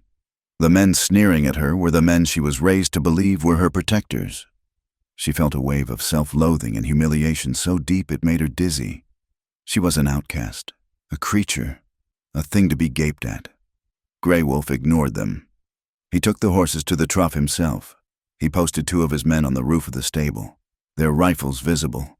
He paid for the food, hard biscuits and jerky, and brought it to where Elena sat on a crate, her head bowed, trying to disappear. They would not ride on. The horses were exhausted, and they needed to arrive at the fort fresh. Grey Wolf paid the innkeeper an outrageous sum for the use of a small, canvas-walled room behind the main building, a place usually rented by the hour. "You will rest here," he said to Elena.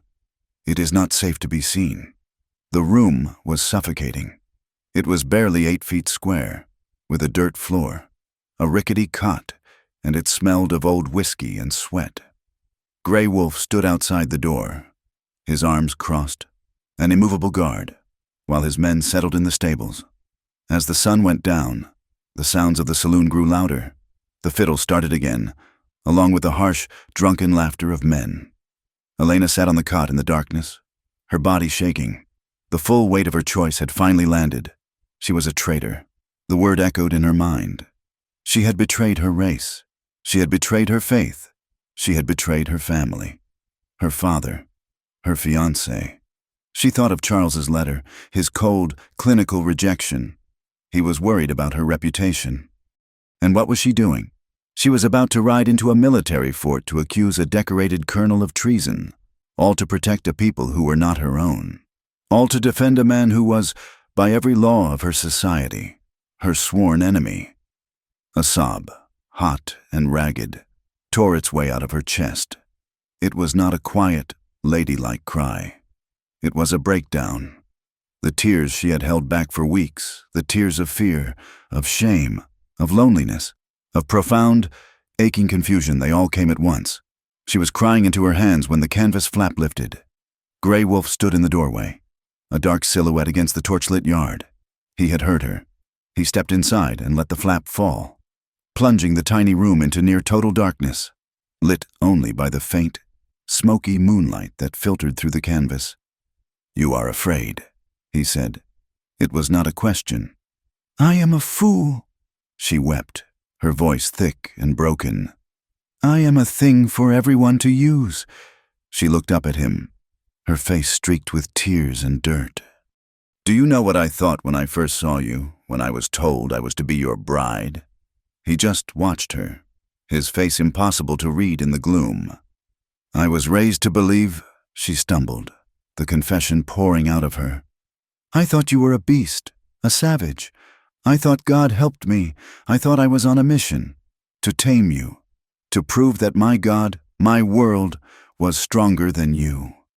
She laughed, a horrible, broken sound. "I was a puppet. I was a puppet in Colonel Beaumont's dirty game, a test for him and a test for you." She looked down at her hands, now twisting in her lap. "But it is all a lie. I am not on his side anymore. But I do not belong to your side. I am a traitor to everyone. I am just lost. And tomorrow we will ride into that fort, and they will hang us. They will hang you for a savage, and they will hang me for a traitor. And I am more afraid of losing." She could not say it. She could not tell you. "I am more afraid of failing," she finished, the sob choking her. "I am so afraid." He stood like a stone, listening to her confession. He had heard the word beast and had not flinched. He had heard her shame, and he had heard her fear. And when she said she was a puppet, he moved. He did not kneel. He did not offer a word of comfort. He simply stepped forward, took her by the arms, and pulled her to her feet. He was so much taller than her. The small room felt suddenly full of him, of his warmth, of his strength. He pulled her close. It was not a request. It was a command, a strong, sure, and impossibly gentle embrace. He did not crush her. He simply held her. He pulled her against the solid wall of his chest and let her rest her forehead against his buckskin shirt. One of his hands was firm on her back, supporting her. The other hand came up, gently, and settled on the back of her head, his fingers tangling in her loose hair, holding her steady. Elena froze, her hands trapped between them. She could feel his heart, beating slow and steady, a powerful rhythm beneath her ear. She could smell the wood smoke and the pine on his skin. He said nothing. He just held her, absorbing her shudders, shielding her from the drunken, ugly world that was yelling and laughing just a few feet away. After a long moment, when her sobs had quieted to small, hitching breaths, he spoke. His voice was a low, deep rumble, a vibration that she felt more than heard. "They sent you to test me," he whispered into her hair. "That is true, but they did not know. You have made me see my own heart." He held her a fraction tighter. "I swore when I lost my family that my heart was dead, a cold, stone place. I lived to be a ghost, to fight, to die. And then you, this small, white woman. You were the test. You tested the stone. You tested the cold." His hand moved from her hair, his thumb brushing, so lightly, against her tear-wet cheek. "I swear to you, Elena," he said, and his voice was raw, thick with an emotion that shook her to her core. "Whatever happens at that fort tomorrow, whatever the spirits decree, you will not be a sacrifice again. You will not be a puppet. Not for them. Not for me." He pulled back, just enough to look down at her face, though he still held her firmly by the shoulders. His dark eyes, in the dim light, were blazing. "To me, you are already mine. You are my honor, my woman. You are mine, until the day you look at me and you say you are not." It was a vow. It was that she was his forever, but it was a promise that gave her all the power. It was not ownership. It was a pledge.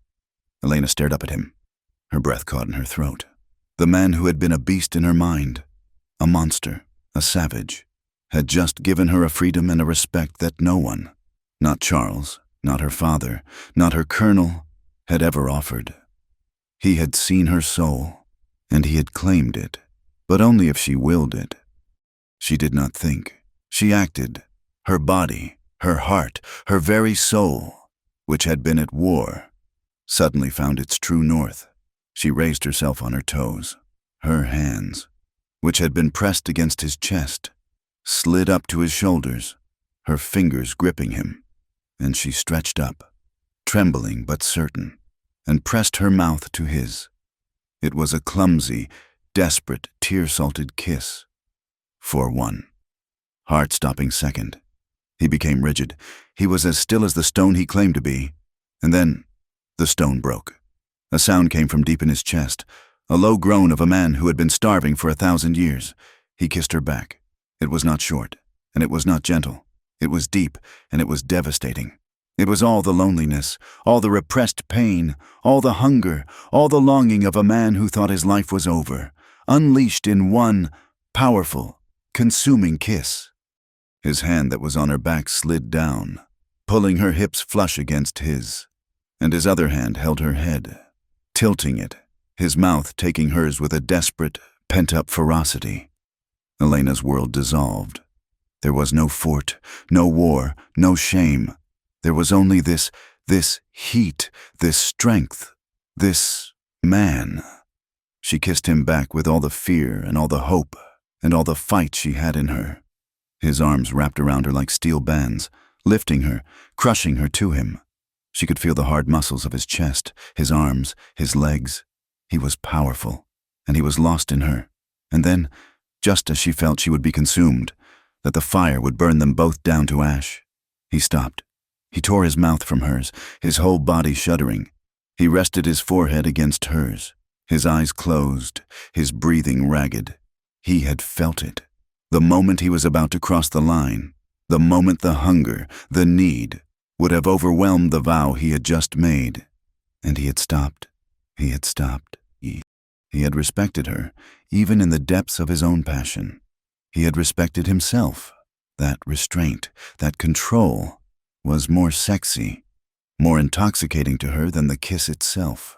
"Elena," he breathed, his voice broken.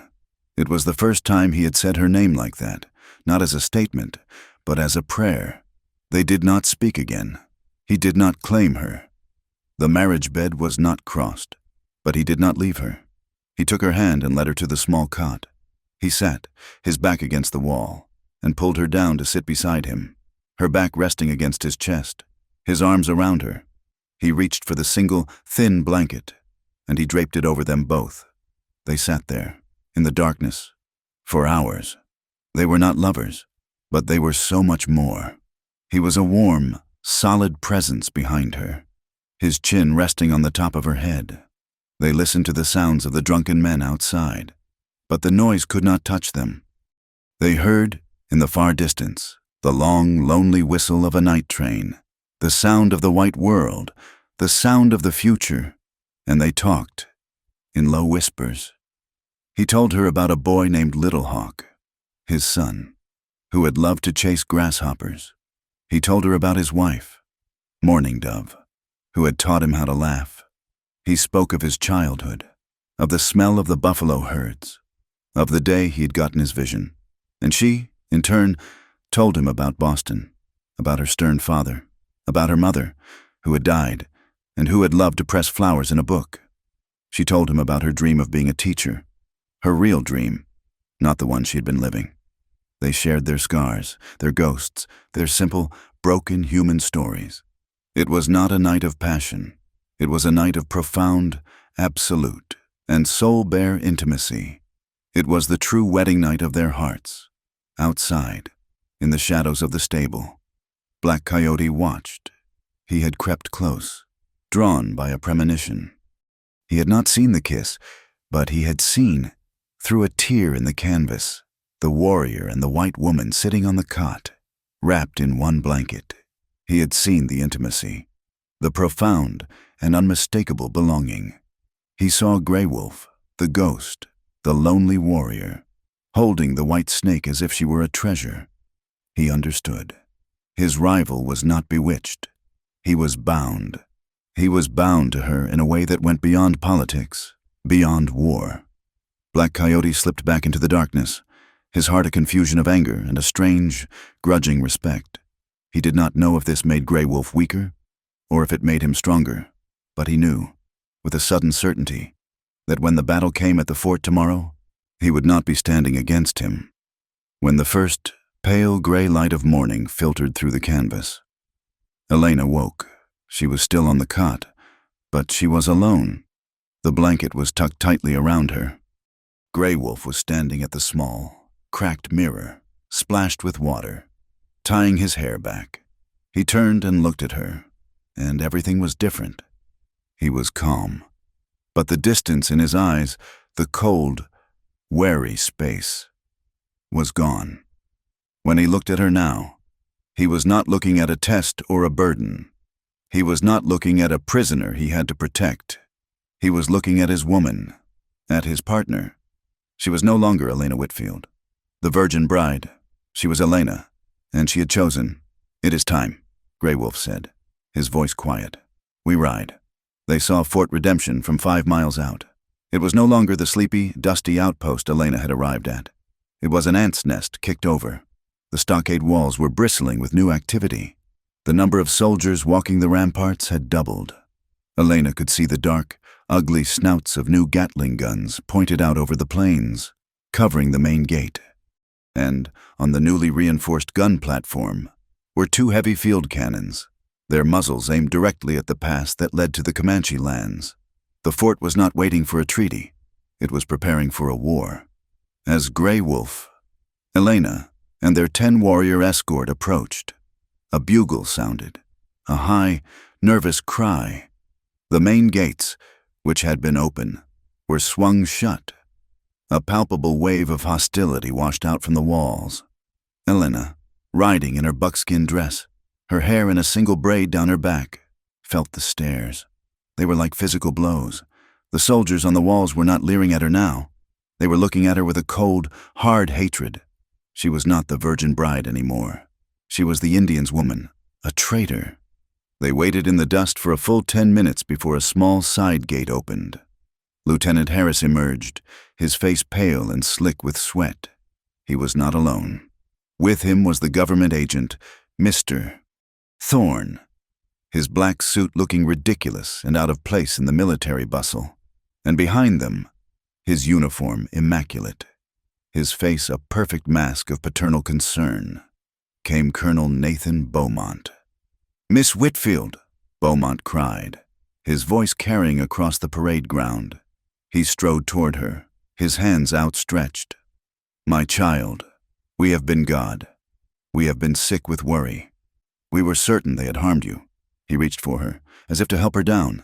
Elena flinched, pulling her horse back a step, out of his reach. The gesture was small, but it was a public refusal. Beaumont's eyes, for a fraction of a second, became cold. The concern vanished, replaced by a flat, reptilian anger. Then, just as quickly, the mask of the worried commander snapped back into place. "You see," he said softly, turning to Mr. Thorne. "The poor girl is terrified. She is not herself."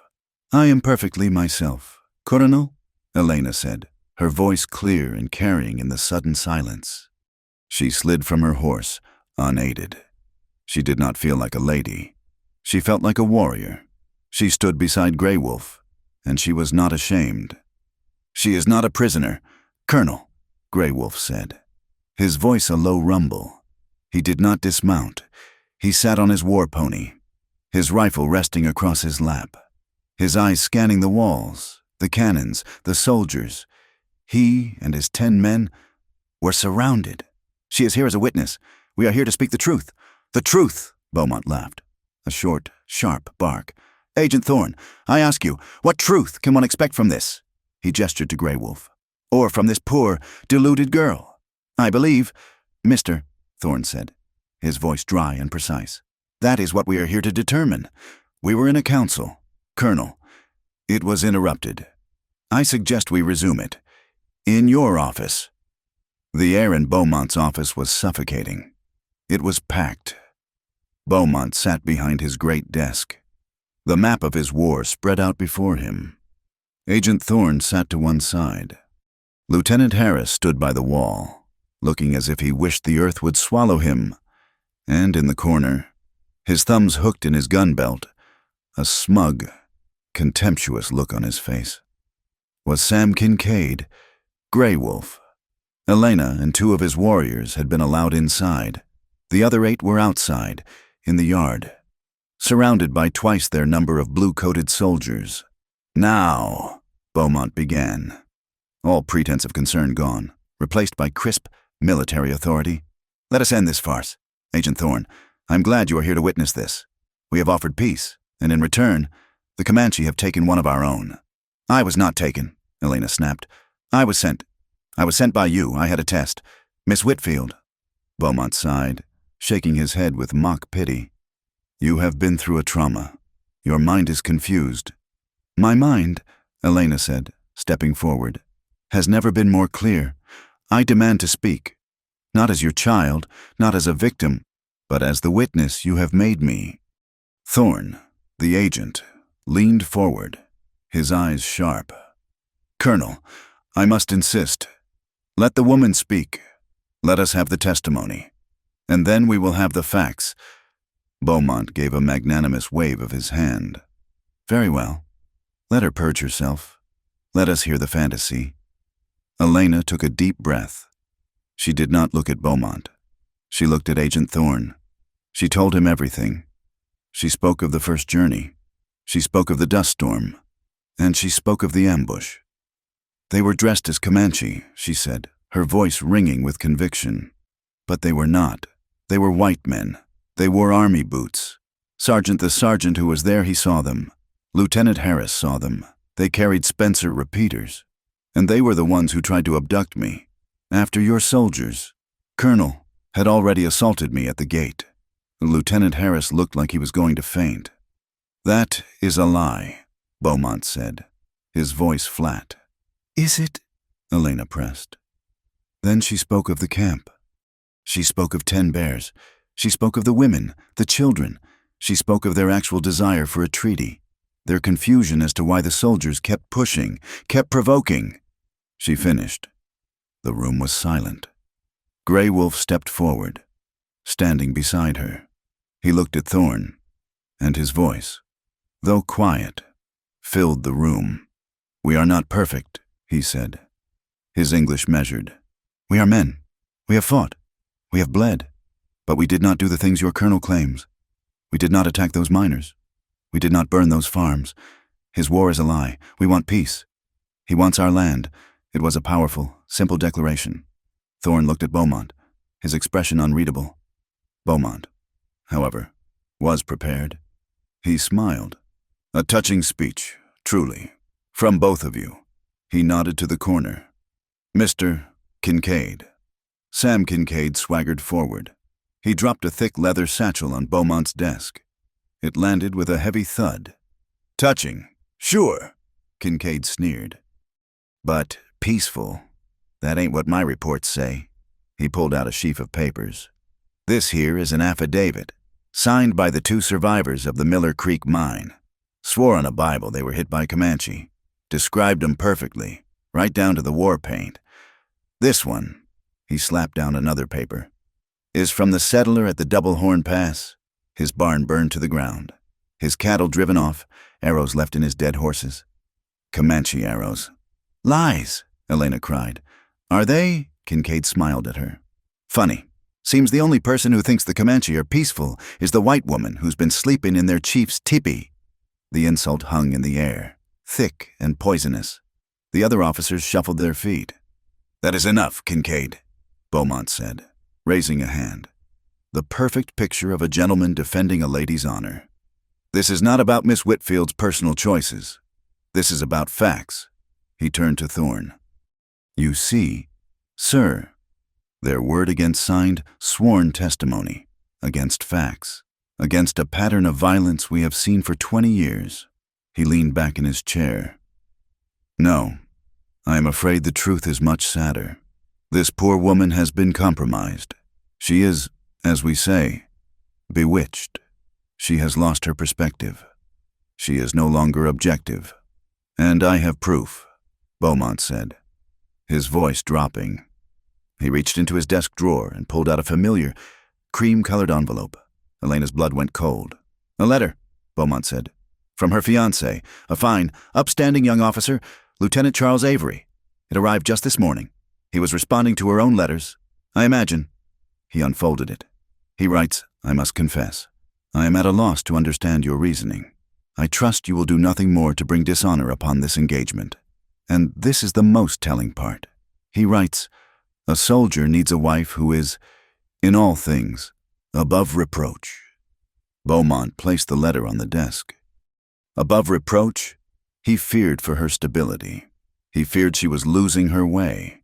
Even he, a man who loves her, saw that she was weak, impressionable, easily led astray by exotic notions. He looked at Thorne. So, I ask you, whose testimony do you believe, that of a decorated officer, of a dozen sworn witnesses, or that of a hysterical, compromised woman who has been publicly disavowed by her own fiancé and who is clearly infatuated with her captor? It was a perfect, brilliant, and utterly evil checkmate. He had used her own past, her own fiancé, her own gender, to utterly destroy her credibility. Elena felt the floor drop out from under her. She looked at the faces of the officers. They were nodding. They understood this logic. A weak woman, a fallen woman, a hysterical woman. Her testimony was worthless. She looked at Grey Wolf. He was staring at Beaumont, his face a mask of such pure, cold murder that it frightened her. He was going to kill him. He was going to draw his knife, and he would be shot down. And this would all be for nothing. And at that moment, something inside her broke. Not her spirit, her chains. She began to laugh. It was not a hysterical laugh. It was a low, cold, angry sound that shocked every man in the room. She looked at Beaumont, and her eyes were dry and blazing. "You are right about one thing, Colonel," she said, her voice clear and hard as ice. "I am not the woman who left this fort. That woman was a fool. She was a puppet. She believed in men like you." She turned from him and faced Agent Thorne directly. She would not be dismissed. "Do you want the truth?" she asked him. "The real truth? Or is this just a performance for the man from Washington?" Thorne, startled by her ferocity, said nothing. "You say I am bewitched," Elena continued, her voice rising. "You say I am infatuated. Let me tell you what I am. I am awake for the first time in my life. You talk about my side. You talk about my people. Let me tell you about my people." She pointed at Kincaid. "My people include a man who dresses in paint to murder miners for gold. My people include a man," she pointed at the trembling Lieutenant Harris, "who is too much of a coward to tell the truth, even when he sees it with his own eyes. And then," she pointed her finger directly at the colonel, "and my people include you, a man who would send a woman he calls child, to be bait in a trap, a man who would use his uniform to cover his lies, his murders, his greed. You did not know I heard Silas the traitor. You did not know I learned about the railroad, about the money you are all being paid to keep the war alive. You are not soldiers. You are murderers for hire, and you are the worst savage I have ever met." "That is enough," Beaumont roared, his face purple, the mask of civilization completely gone. He was on his feet, his hand on his pistol. "Guards, guards. Arrest this woman. She is a traitor. She is conspiring with the enemy. Arrest her. Arrest them all." Two soldiers near the door, their faces pale, moved forward, their rifles raising. It happened in a heartbeat. Grey Wolf was not a man. He was a shadow. He moved, not forward, but sideways, placing his body directly in front of Elena's. He did not draw his knife. He did not raise his rifle. He just stood, a shield. And the two Comanche warriors who were with him raised their rifles. The click-click of the hammers being pulled back was deafening in the small room. Instantly, every soldier in the room, Kincaid, even Lieutenant Harris, drew their weapons. Pistols were cocked. Rifles were leveled. It was a standoff. 10 guns were pointed at Grey Wolf and his warriors. 10 rifles were pointed back, and Elena was in the absolute, silent center of it. "I gave you an order," Beaumont screamed at the soldiers. "Fire, shoot them down." No one moved. The soldiers were staring at Grey Wolf, at his men, and they knew firing meant they all died. "Fire, damn you! Colonel!" The scream came from outside. It was the watchtower. "Colonel, look! Look at the ridge." Every man in the room, except Grey Wolf, flinched and looked toward the window. Beaumont, his face a mask of confusion, strode to the window and looked out. His face went white. Elena moved to the window to see. The entire North Ridge, the one that overlooked the fort, was lined with them. It was not hundreds, but there were many, 50, perhaps 60, Comanche warriors, sitting on their horses in a long, silent line. They were not charging. They were not screaming. They were just watching. At their head, on a black and white Pinto, was Black Coyote. He had followed them. He had brought his warriors. He had, in his own way, come to see the end of the game. A single warrior rode down from the ridge, a white truce flag on a lance. He stopped just out of rifle range. "We are not here to fight," he shouted, his voice echoing across the plain. "We are here to watch the warrior. Gray Wolf and the woman who speaks the truth are in your lodge. We are here to see if the white man's peace is true, if they are harmed, if one hair on their head is touched. We will know your treaty is a lie, and we will make this fort a grave." The threat hung in the air, cold and absolute. Beaumont was trapped. The lie had come full circle. He could not fight his way out. He had 50 warriors on his ridge, 10 warriors in his office, and a government agent who had seen everything. The other officers in the room visibly lowered their weapons. Agent Thorne stood up. He was no longer a politician. He was a judge. "Colonel Beaumont," he said, his voice like cracking ice. "Stand your men down." "That is an order," Beaumont began. "I said stand. Your men down." Thorne's voice was a whip. "You are relieved of command. This fort is, as of this moment, under the authority of the United States Department of the Interior, pending a full criminal investigation." He looked at the other officers. "Lieutenant Harris, you will resume temporary command of this garrison. You will secure the colonel's sidearm, and you will all holster your weapons." Slowly, one by one, the sound of pistols being uncocked, of rifles being lowered, filled the room. Beaumont, his face a mottled, uncomprehending mask of rage and defeat, allowed Harris to numbly take his pistol from its holster. The standoff was over. The war had been stopped, not with a bang, but with the truth. Elena, her legs finally giving out, leaned back, Gray Wolf's hand, strong and steady, found her waist, holding her up. He had not moved. He had not flinched. He had simply waited. He had trusted her to fight the battle of words, just as she trusted him to fight the battle of knives. And together, they had won. The revolution in Colonel Beaumont's office was one of words, not yet of bullets. Agent Thorne, backed by the sudden shocking appearance of Black Coyote's warriors on the ridge, had seized control. Beaumont was a colonel no more. He was a prisoner, but the fort was a long way from Washington.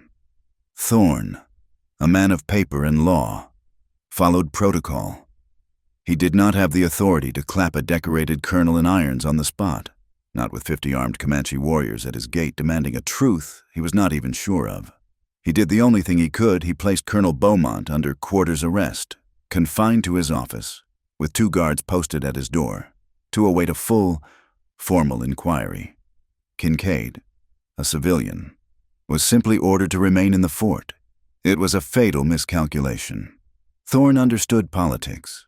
He did not understand a desperate man. For 3 hours, the fort was a powder keg with a slow fuse. Agent Thorne was in the telegraph office, sending coded messages to his superiors. Lieutenant Harris, a young man broken by the day, was numbly trying to restore order to a garrison that had just seen its commander overthrown. And Elena and Gray Wolf waited. They were not prisoners, but they were not free.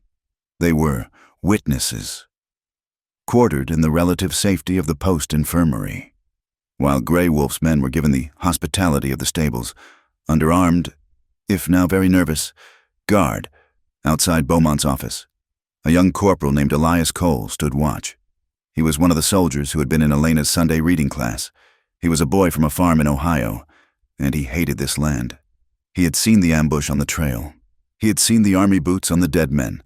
He was the sergeant's nephew, and he was sick with guilt.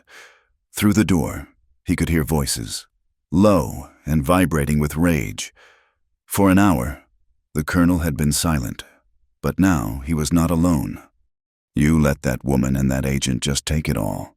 It was Kincaid's voice. He must have climbed in through the window. "Shut up and listen." Beaumont's voice was no longer smooth. It was a raw, jagged thing. "He has not won. Thorne is a fool. He thinks his paper is stronger than a bullet. We have one night, one move. What move? We are finished. We are finished if we stay, Beaumont hissed. But if we act, if we force the hand, we ride. We are riding now. We do not ride south. We rode north, to the North Canyon. We hit the main camp. We kill 10 bears. We kill the old men. That is suicide. It is just us. It is not suicide, you idiot. It is a strategy. In the morning, when Thorne finds us gone, when he hears the drums, when he hears the camp is under attack, what will he think? He will think the Comanche broke the truce. He will think we were right. He thought we rode to warn the settlers, and were overwhelmed. Or, we ride in, we kill the chief, and we blame it on a faction. We blame Black Coyote. We create chaos. In chaos, I am in command again. A war, a real war, is the only thing that can burn this investigation to the ground. It is our last hand, and we will play it. Corporal Cole's blood went ice cold. He heard the sound of a window slowly, quietly opening. He did not run to Lieutenant Harris. Harris was a coward. He ran, his boots pounding in the dust. To the one person in the fort who was not, he burst into the infirmary, his rifle in his hand, his face white. Elena was standing by the window, watching the silent line of warriors on the ridge. Grey Wolf was at her side. "Ma'am, Miss Whitfield, you got to," the corporal panted. "Corporal, what is it?" "He is gone, ma'am," Cole gasped, his eyes wide with terror. "The colonel, he is gone. Kincaid was with him. They went out the back window. I heard them. They are riding to the North Canyon. They said they are going to kill 10 bears. They are going to attack the camp. Oh God, ma'am, they are going to kill them all." Elena's hand flew to her mouth, but Grey Wolf was already moving. He did not question. He did not wait. He grabbed the corporal by the front of his shirt. How long? A dozen, maybe. Hired men Kincaid had. They just left. 5 minutes. No more. Grey Wolf released him and looked at Elena. There was no "I told you so." There was no despair. There was only a cold, hard fire. "This is his last move," Grey Wolf said. "He is not just starting a war," Elena said, the horror dawning. "He is trying to win it. He is trying to slaughter the old, the weak. He is a monster," Grey Wolf finished. He was already out the door, running for the stables. When they burst into the stable yard, his 10 warriors were already on their feet, their weapons in hand. Hearing the alarm in his voice, the guards, young privates, raised their rifles. "Stand down," Elena shouted, shocking them. "The colonel has escaped. He has gone to attack the Comanche camp. We are the only ones who can stop him." The guards hesitated, their faces a mask of confusion. "It is true," Corporal Cole shouted, running up behind them. "I heard him. It is treason." That was the word that broke the spell of command. The guards lowered their rifles. Grey Wolf and his men were already saddling their horses, their movements fast, fluid, and silent. "You," Grey Wolf said, pointing to Elena. "You stay. It is not your fight." "The hell it is not," she spat, pulling a saddle onto her own mare. "He is doing this because of me. He is doing this to silence me. I am not a lady to be protected. Grey Wolf, I am your partner. I ride." He looked at her for one hard second. He saw the woman who had kissed him in the dark. He saw the woman who had accused a colonel in his own office. He nodded. "Once. Ride," he said. They burst from the main gate of Fort Redemption like a volley of bullets. 13 riders in the dark, 10 warriors. Elena, Grey Wolf, and Corporal Ellis Cole, who had, in that moment, chosen his side. As they cleared the gate and thundered onto the plain, a new sound joined their own. A second group of riders, fast and dark, was coming down from the ridge. It was Black Coyote. He and his 50 warriors had seen the first, smaller group Beaumonts leave the fort. They had seen the second, larger group Grey Wolves give chase. Black Coyote pulled his horse up, his warriors fanning out behind him. He looked at Grey Wolf. No words were needed. The treachery was plain. This was not a white man's trap. This was a white man's betrayal of all things, and it was aimed at his people. "They ride to the North Canyon," Grey Wolf shouted, not slowing. "To kill the elders." Black Coyote's face became a mask of stone. He had hated Grey Wolf for his peace, but he would ride with him against a treachery this deep. He gave a sharp, high cry, a war cry. and his 50 warriors merged with Grey Wolf's, a single, dark river of vengeance, thundering through the moonlight. Beaumont was not a fool, but he was an arrogant man.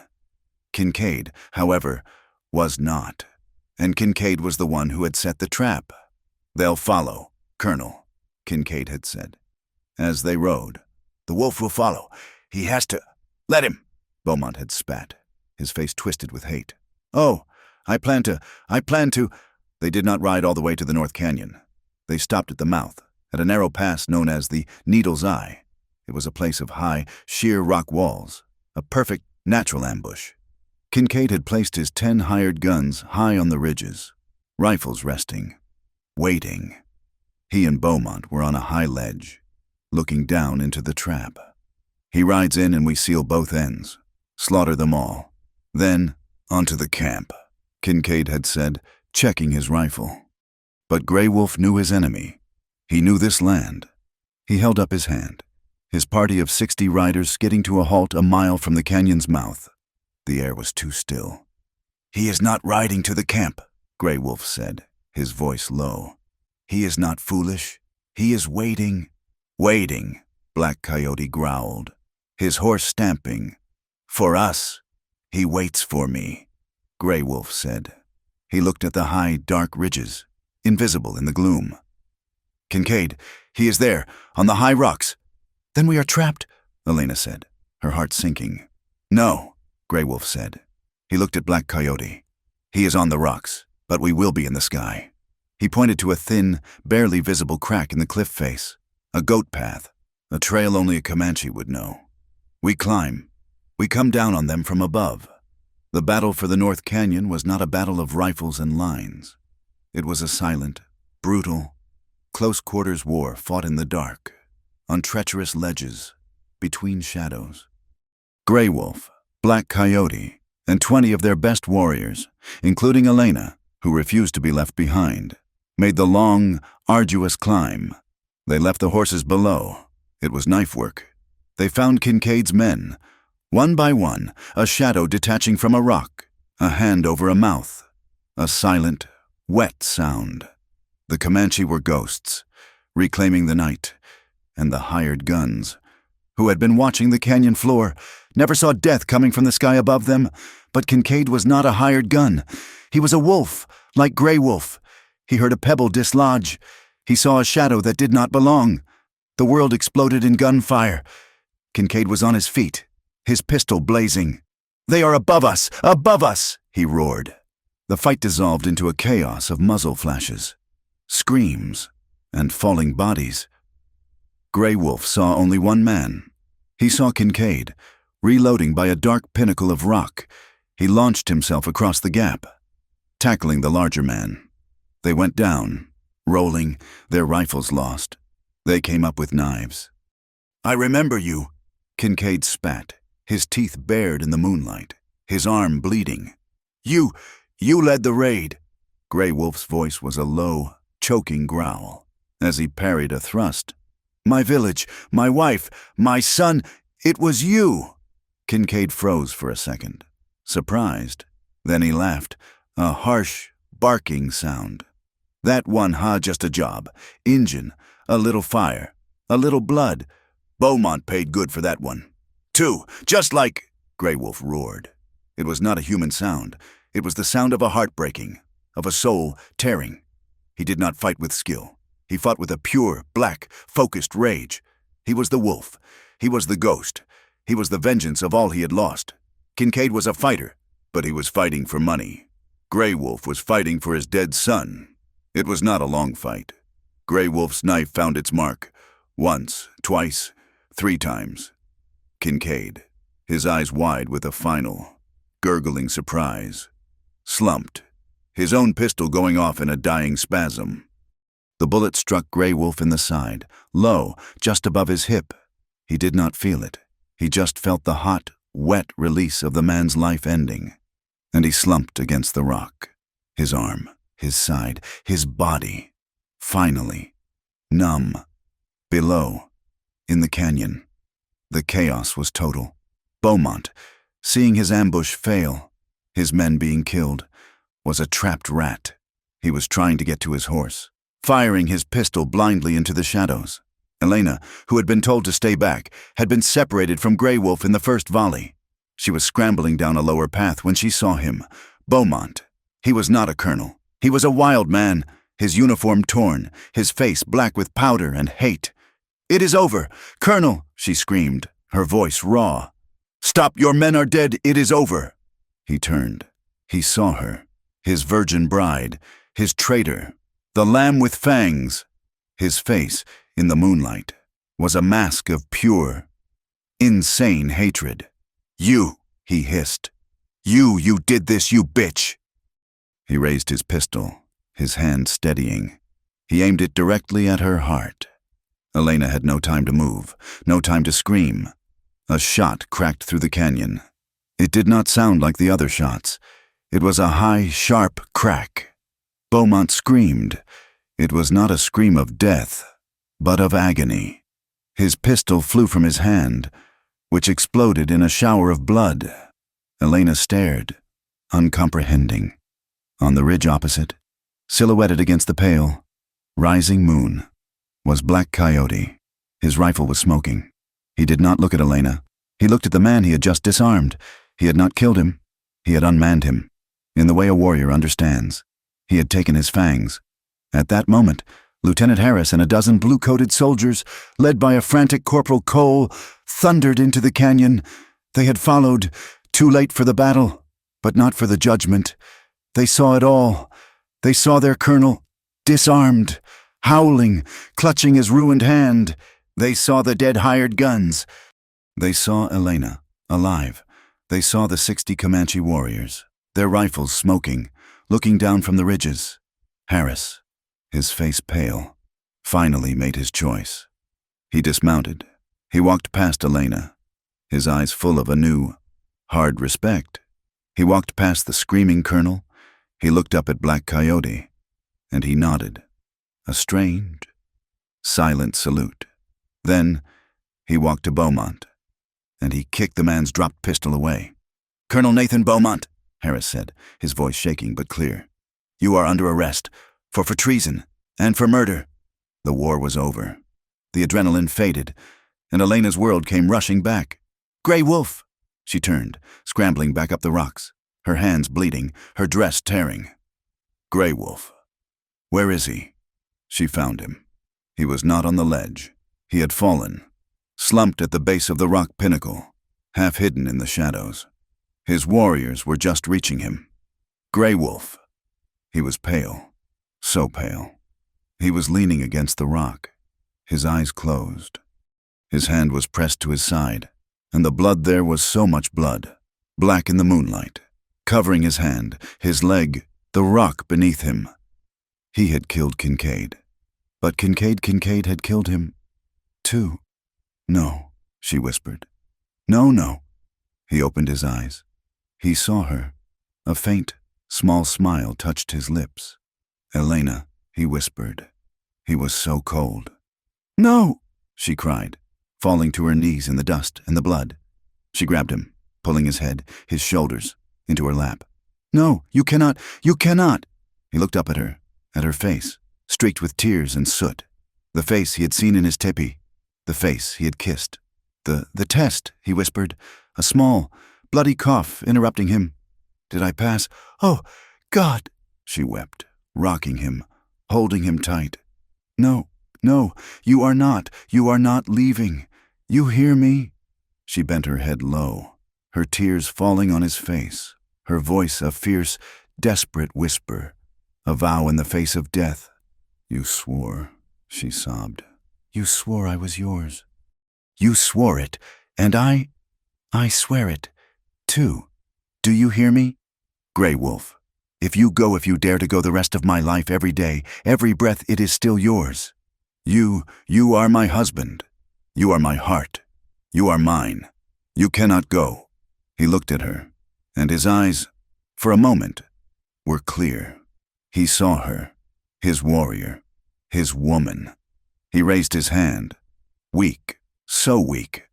His bloody fingers brushed her cheek, leaving a crimson smear, and then his hand fell. His eyes closed, and he lay still in her arms, under the vast, silent, and indifferent Texas moon. The North Canyon was not a place of victory. It was a butcher's yard in the moonlight, a place of death and broken vows. The gunfire had stopped, replaced by the groans of the wounded and the high, thin wail of Elena Whitfield as she held the man she loved. "He is not dead." The voice was like dry leaves. Black Coyote stood over her. His face was streaked with powder and blood, but his eyes were clear. He looked at Grey Wolf, his rival, his ally, now just a bleeding piece of meat in the white woman's lap. "His spirit still fights," Black Coyote said. He knelt, his hand touching the chest of Grey Wolf. "He is weak, but he is here. Stone Woman. We must take him to Stone Woman, now." There was no victory. There was no counting of the dead. There was only the price. The warriors of Black Coyote, now merged with the men of Grey Wolf, worked with a grim, silent efficiency. They gathered their own wounded. They left the dead white men where they lay. They did not scalp them. They did not take their weapons. They just left them, a testament to a war that had benefited no one. A travois was made. Grey Wolf, his body pale and still, his breathing a shallow, wet rasp, was tied to it. Elena refused to leave his side. She rode the long, agonizing journey back to the Comanche camp, her hand never leaving his, her own vows from that night echoing in her mind. "If you go the rest of my life, it is still yours." She would not let him go. Back at Fort Redemption, the scene was one of total, systemic collapse. Lieutenant Harris, his authority confirmed by the arrival of the Comanche war party and the clear evidence of his colonel's treason, had done his duty. Colonel Nathan Beaumont, bound, his ruined hand wrapped in a bloody, makeshift bandage, was thrown into the same jail shed he had once used for drunken natives. He was no longer a man of poise and ambition. He was a cornered, defeated animal, his eyes wide with a hate that had curdled into madness. He did not wait for a trial from Washington. His trial was the silent, accusing stares of his own men as they passed the jail. Agent Thorne, a man of paper, had found himself in a world of blood.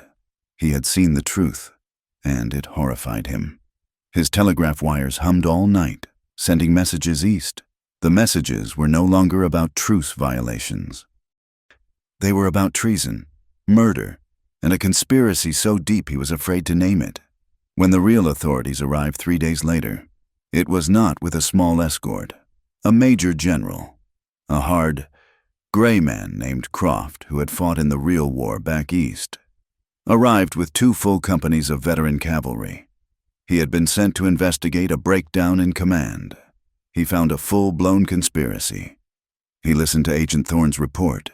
He listened to the trembling, guilt-ridden, but honest testimony of Lieutenant Harris. He listened to the quiet, damning words of Corporal Elias Cole, who recounted the first ambush. He stood over the exhumed, hastily buried bodies of Kincaid's men, the ones with the army boots on their feet. He saw the reports from the railroad, the ones Beaumont had hidden, which mentioned payments for security services to a man named Sam Kincaid. General Croft was not a politician. He was a soldier, and he knew a rotten command when he saw one. The lies were too big, too clumsy, too bloody. The truth, in this case, was undeniable. The peace had not been broken by the Comanche. It had been systematically murdered by his own officer. In the Comanche camp, a different kind of war was being fought. It was a war for a single soul. Stone Woman, the sister of the mother of Grey Wolf, was a healer of immense power. She did not use the white man's medicines. She used the earth. The tipi was filled with the smoke of burning sage and sweetgrass, a constant, cleansing cloud. Grey Wolf lay on his robes, his body burning with fever. The wound in his side, inflicted by Kincaid's last, dying shot, was deep, and it was poisoned. For 6 days, he did not wake. He lived in the shadow world, haunted by the ghosts of his wife and son, haunted by Kincaid, haunted by the blood. And Elena did not leave. Stone Woman boiled herbs, poultices of yarrow and wild onion, which she packed into the red, angry wound. She forced a bitter, dark tea between his cracked lips, but she was only healing the body. Elena was healing the man. She sat by his side for 6 days and 6 nights. She did not sleep. She did not eat. She held his hand. She bathed his face with cool water from the river. And she talked. She whispered to him in the dark, her voice the only anchor in his fevered dreams. She told him about her vow in the canyon. She told him he was not a ghost. She told him he was her husband, her heart. She told him, fiercely, that he did not have permission to die. She was the virgin bride, no more. She was a woman claiming her man from the spirits, and she would not be denied. On the 7th day, the fever broke. He woke up. The teepee was quiet. The air was clear. He felt weak, so weak. He felt a sharp, pulling pain in his side. He was alive. He turned his head. She was there. She was not a vision. She was asleep, her body slumped in a chair Stone Woman had forced her into, her head resting on the edge of his bed, her hand still locked in his. She was thin, her face smudged with soot and exhaustion, her hair a tangled mess. She was the most beautiful thing he had ever seen. He squeezed her hand. Her eyes snapped open, green eyes, red from weeping, now wide with a sudden, brilliant, life-affirming hope. "Elena," he whispered. His voice was a dry croak. She did not speak. She just bent her head and pressed her lips to his scarred, chapped hand, and her shoulders shook with a silent, grateful, and final release. The new treaty was not signed at the fort. It was signed in the open air, on the banks of the Red River, halfway between the Comanche camp and the white man's world. General Croft had insisted. There would be no more symbols made of people. There would be honesty. 10 Bears came, his ancient face carved with a wary, fragile hope. And General Croft came, his blue uniform a symbol not of war, but of a new, hard-won law. They rewrote the peace. The lies of Beaumont, when exposed, had forced Washington's hand. The railroad barons, implicated in the Kincaid payments, had backed down, screaming for a scapegoat. Beaumont was that scapegoat, but his fall had cleared the air. The new treaty was simple, and it was honest. The Comanche were not to be moved. The North Canyon, the valley of their winter camp, these were declared permanent Comanche land, not by the grace of the army, but by right. The railroad would be built, yes, but it would go south, around their lands, not through them, and, in the most shocking change, the Comanche would be partners, their warriors, under their own command, would be paid as scouts, as railroad police, to guard their section of the land from outlaws. They were not being made dependents. They were being made partners. Fort Redemption was transformed. The cannons were dismantled. The Gatling guns were shipped back east. The fort, General Croft declared, was no longer a military post. It was a trade depot. The great gates were opened, and for the first time, peace, a real bustling and noisy peace, broke out. Comanche women brought in cured hides and beaded work. They traded with the wives of the soldiers for iron pots and sugar. Elena watched Stone Woman, her face a mask of iron dignity, trade a perfect buffalo robe for 10 pounds of coffee and a bolt of blue cloth. It was not friendship. Not yet. It was commerce. It was a start. At the public signing, one last piece of honor had to be restored. General Croft had made his speech. 10 Bears had made his. Then, a young, nervous corporal named Elias Cole had stepped forward, at the insistence of Lieutenant Harris. He stood before the gathered soldiers and warriors, and he spoke. He did not speak of the last battle. He spoke of the first one, the ambush on the trail. "I was there," Cole stammered, his voice shaking. "When we were hit, the men in paint, my rifle jammed. I was a dead man. One of them had his knife in my throat." He paused, and he looked across the crowd, to where Grey Wolf sat, his arm in a sling, his side tightly bound, but his back straight. Grey Wolf. "He saved me," Cole said, his voice ringing with conviction. "He did not fight with them. He fought for us. He saved me. He saved Lieutenant Harris. He saved her." He pointed to Elena. "He is not just a warrior. He is a man of honor, a better man than some of us." It was done. Grey Wolf was no longer the savage. He was, in the public record, in the eyes of both sides, the man who had fought to save the peace, while the colonel had fought to destroy it. For Elena, the peace was more complicated. To the wives of the officers who remained, she was a pariah, a traitor, the woman who had slept with the enemy and brought shame to her race. They gathered their skirts when she passed. They whispered in the new trade depot, "The Indian woman." But to the common soldiers, like Corporal Cole, she was something else. She was the Lady of the Truth. She was the one who had courage when the officers had none. And to the children she had once taught, she was just Miss Elena. To the Comanche, she was no longer the white snake. She was the woman who speaks. She had stood in the council. She had ridden in the war party. And, most importantly, she had sat the vigil. She had refused to let their warrior die. Stone Woman had publicly given her a new name, a name that meant Heart of the Wolf. She was in the way of the people, herself now. And Black Coyote, the man who had been the most vocal in his hate, he was the most changed. He did not become soft. He became a zealot. He became the first leader of the new railroad police. He and his warriors. They did not love the white man, but they loved their land, and they loved the promise. Black Coyote, his rifle clean, his eyes sharp, became the fiercest guardian of the new treaty.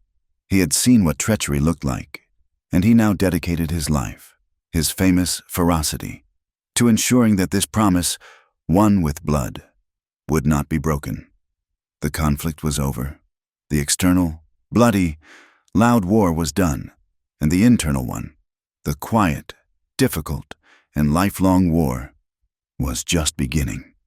That night, in the teepee, the air was still, the camp was quiet. Grey Wolf was strong enough to sit up, his wound a long, puckered, healing scar that would mark him forever. Elena sat on her own pallet, brushing her hair.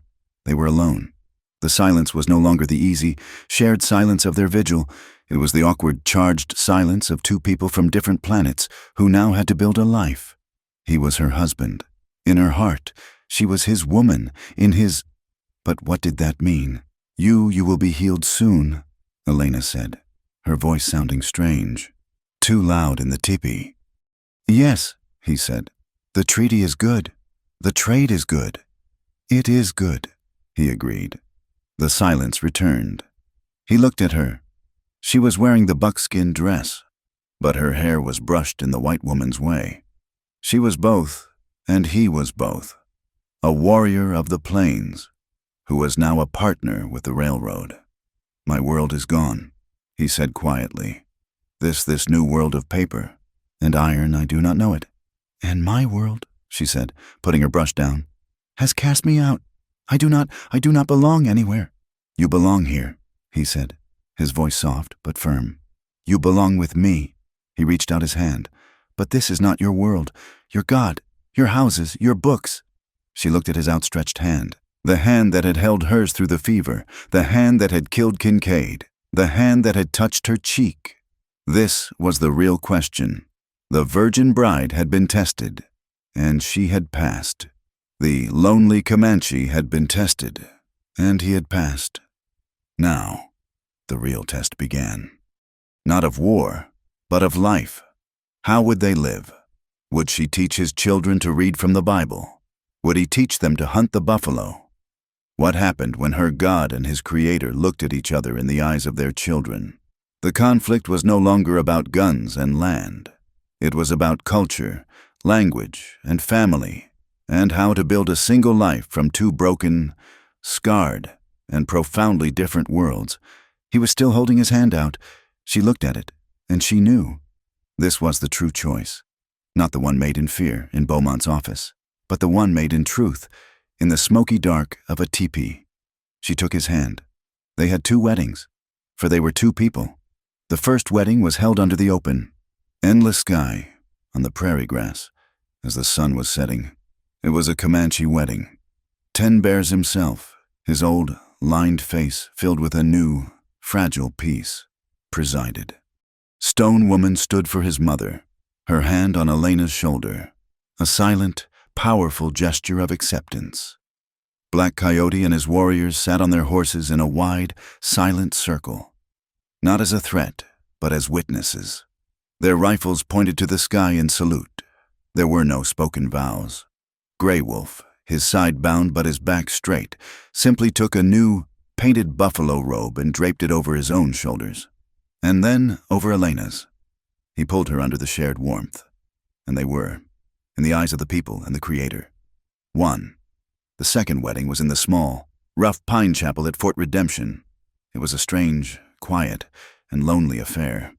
The disgraced Reverend Hobbs was long gone, shipped back east with Beaumont and Kincaid to face a federal trial. A new, young chaplain, his face pale and nervous, read the words from his book. There were only 3 witnesses. Lieutenant Harris, his uniform neat, his face showing the quiet gravity of a man who had seen his world turned upside down and had chosen the right side. Corporal Ellis Cole, his hands scrubbed clean, standing as her friend, and, in the back pew, her face an unreadable mask of hard respect.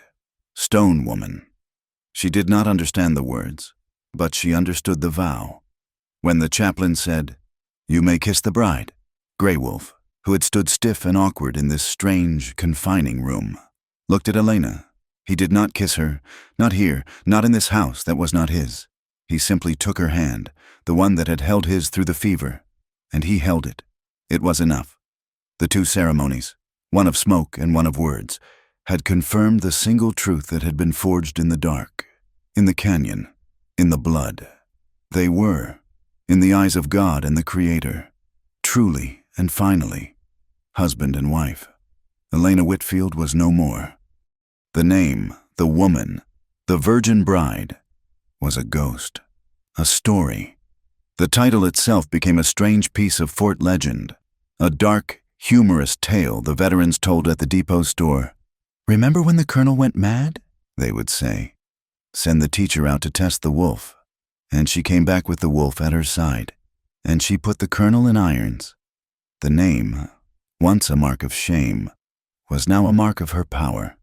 It was an irony she had come to appreciate. She became Elena Grey Wolf, and she found her true calling. She did not go back east. She did not belong there. She belonged in the space between. She reopened the schoolhouse, but it was not the same schoolhouse.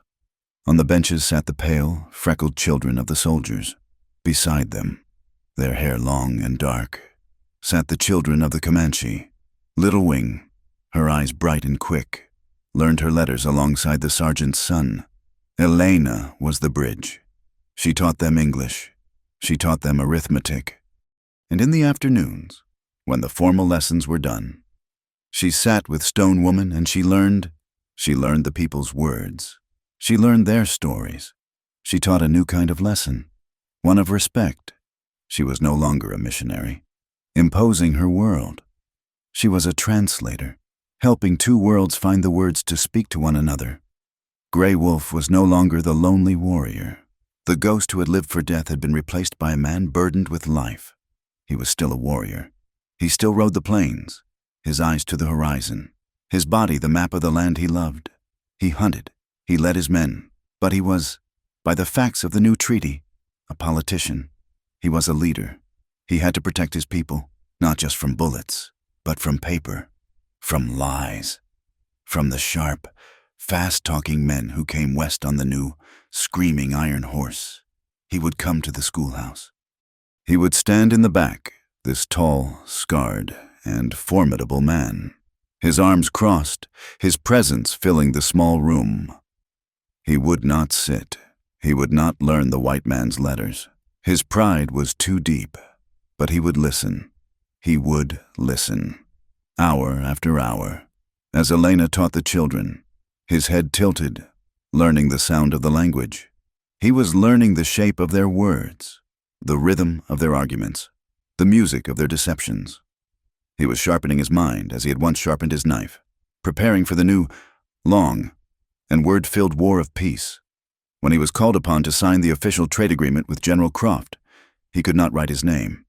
Elena stood beside him, and he took the pen, a strange, small stick in his powerful hand.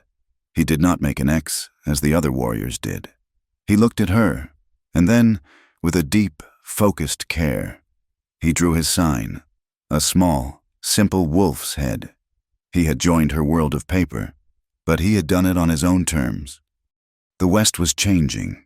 The sound of the train whistle, once a distant rumor, was now a daily cry, a reminder that the world was shrinking, that the old ways were fading.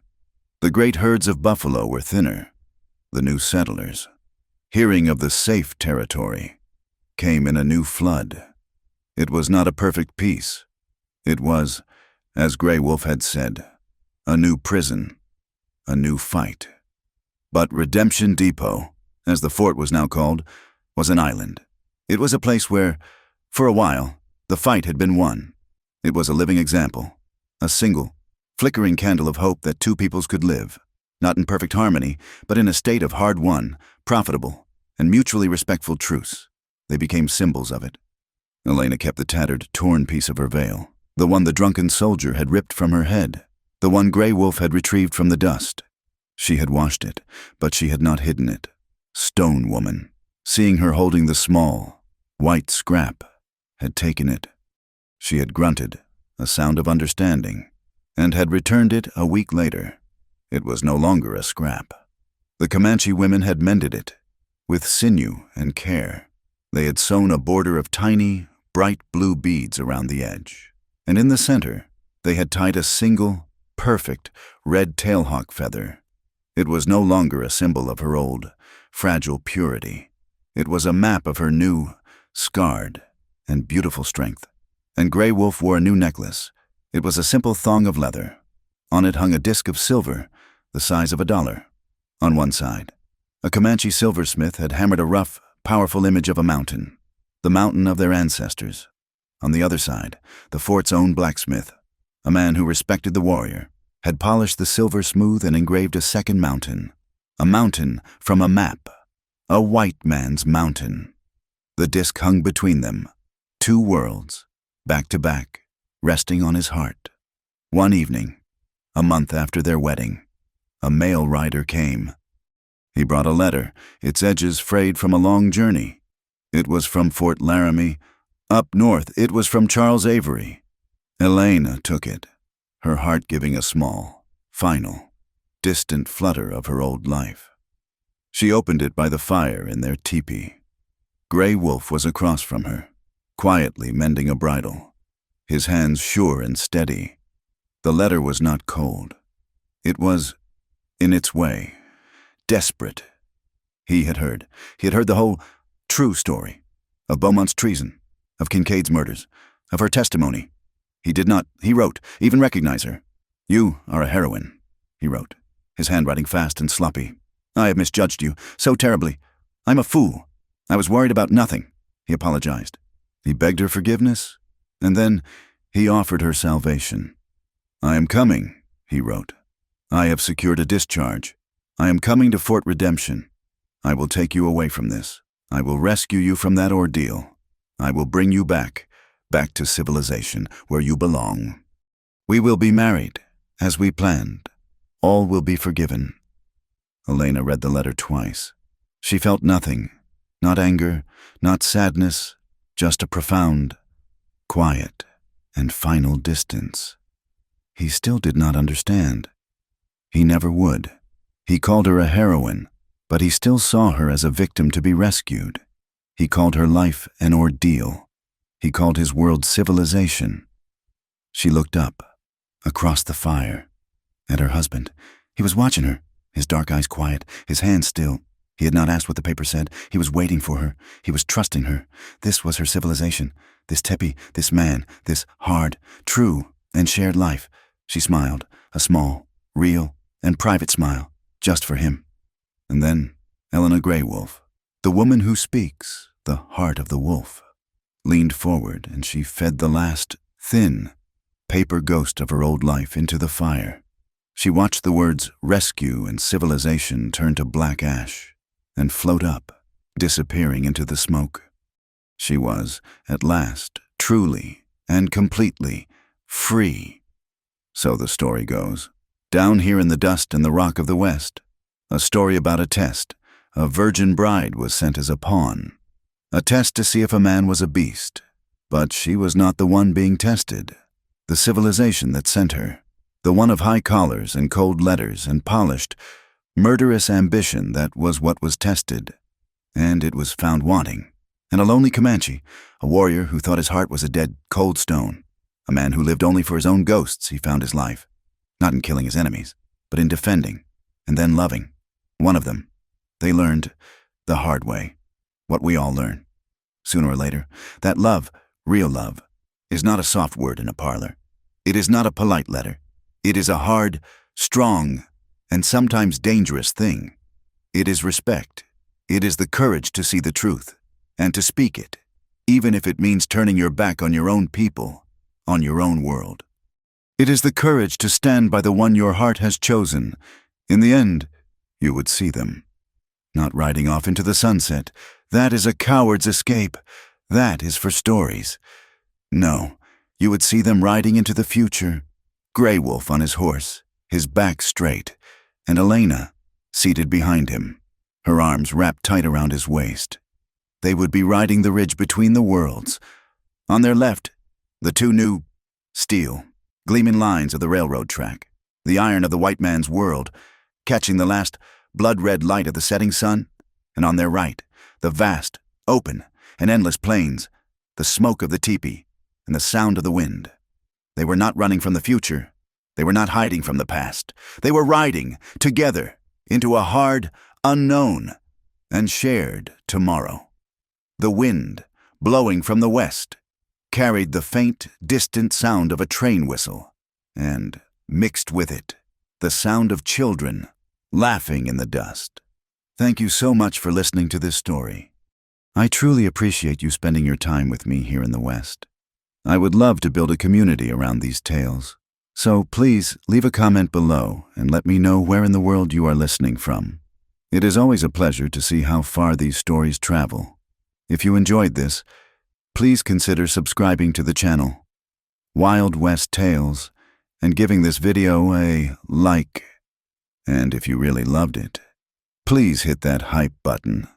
It helps tell the algorithm that this is a story worth sharing, and it allows these tales to be heard by more folks. Thank you again. And until the next tale, may your trails be clear.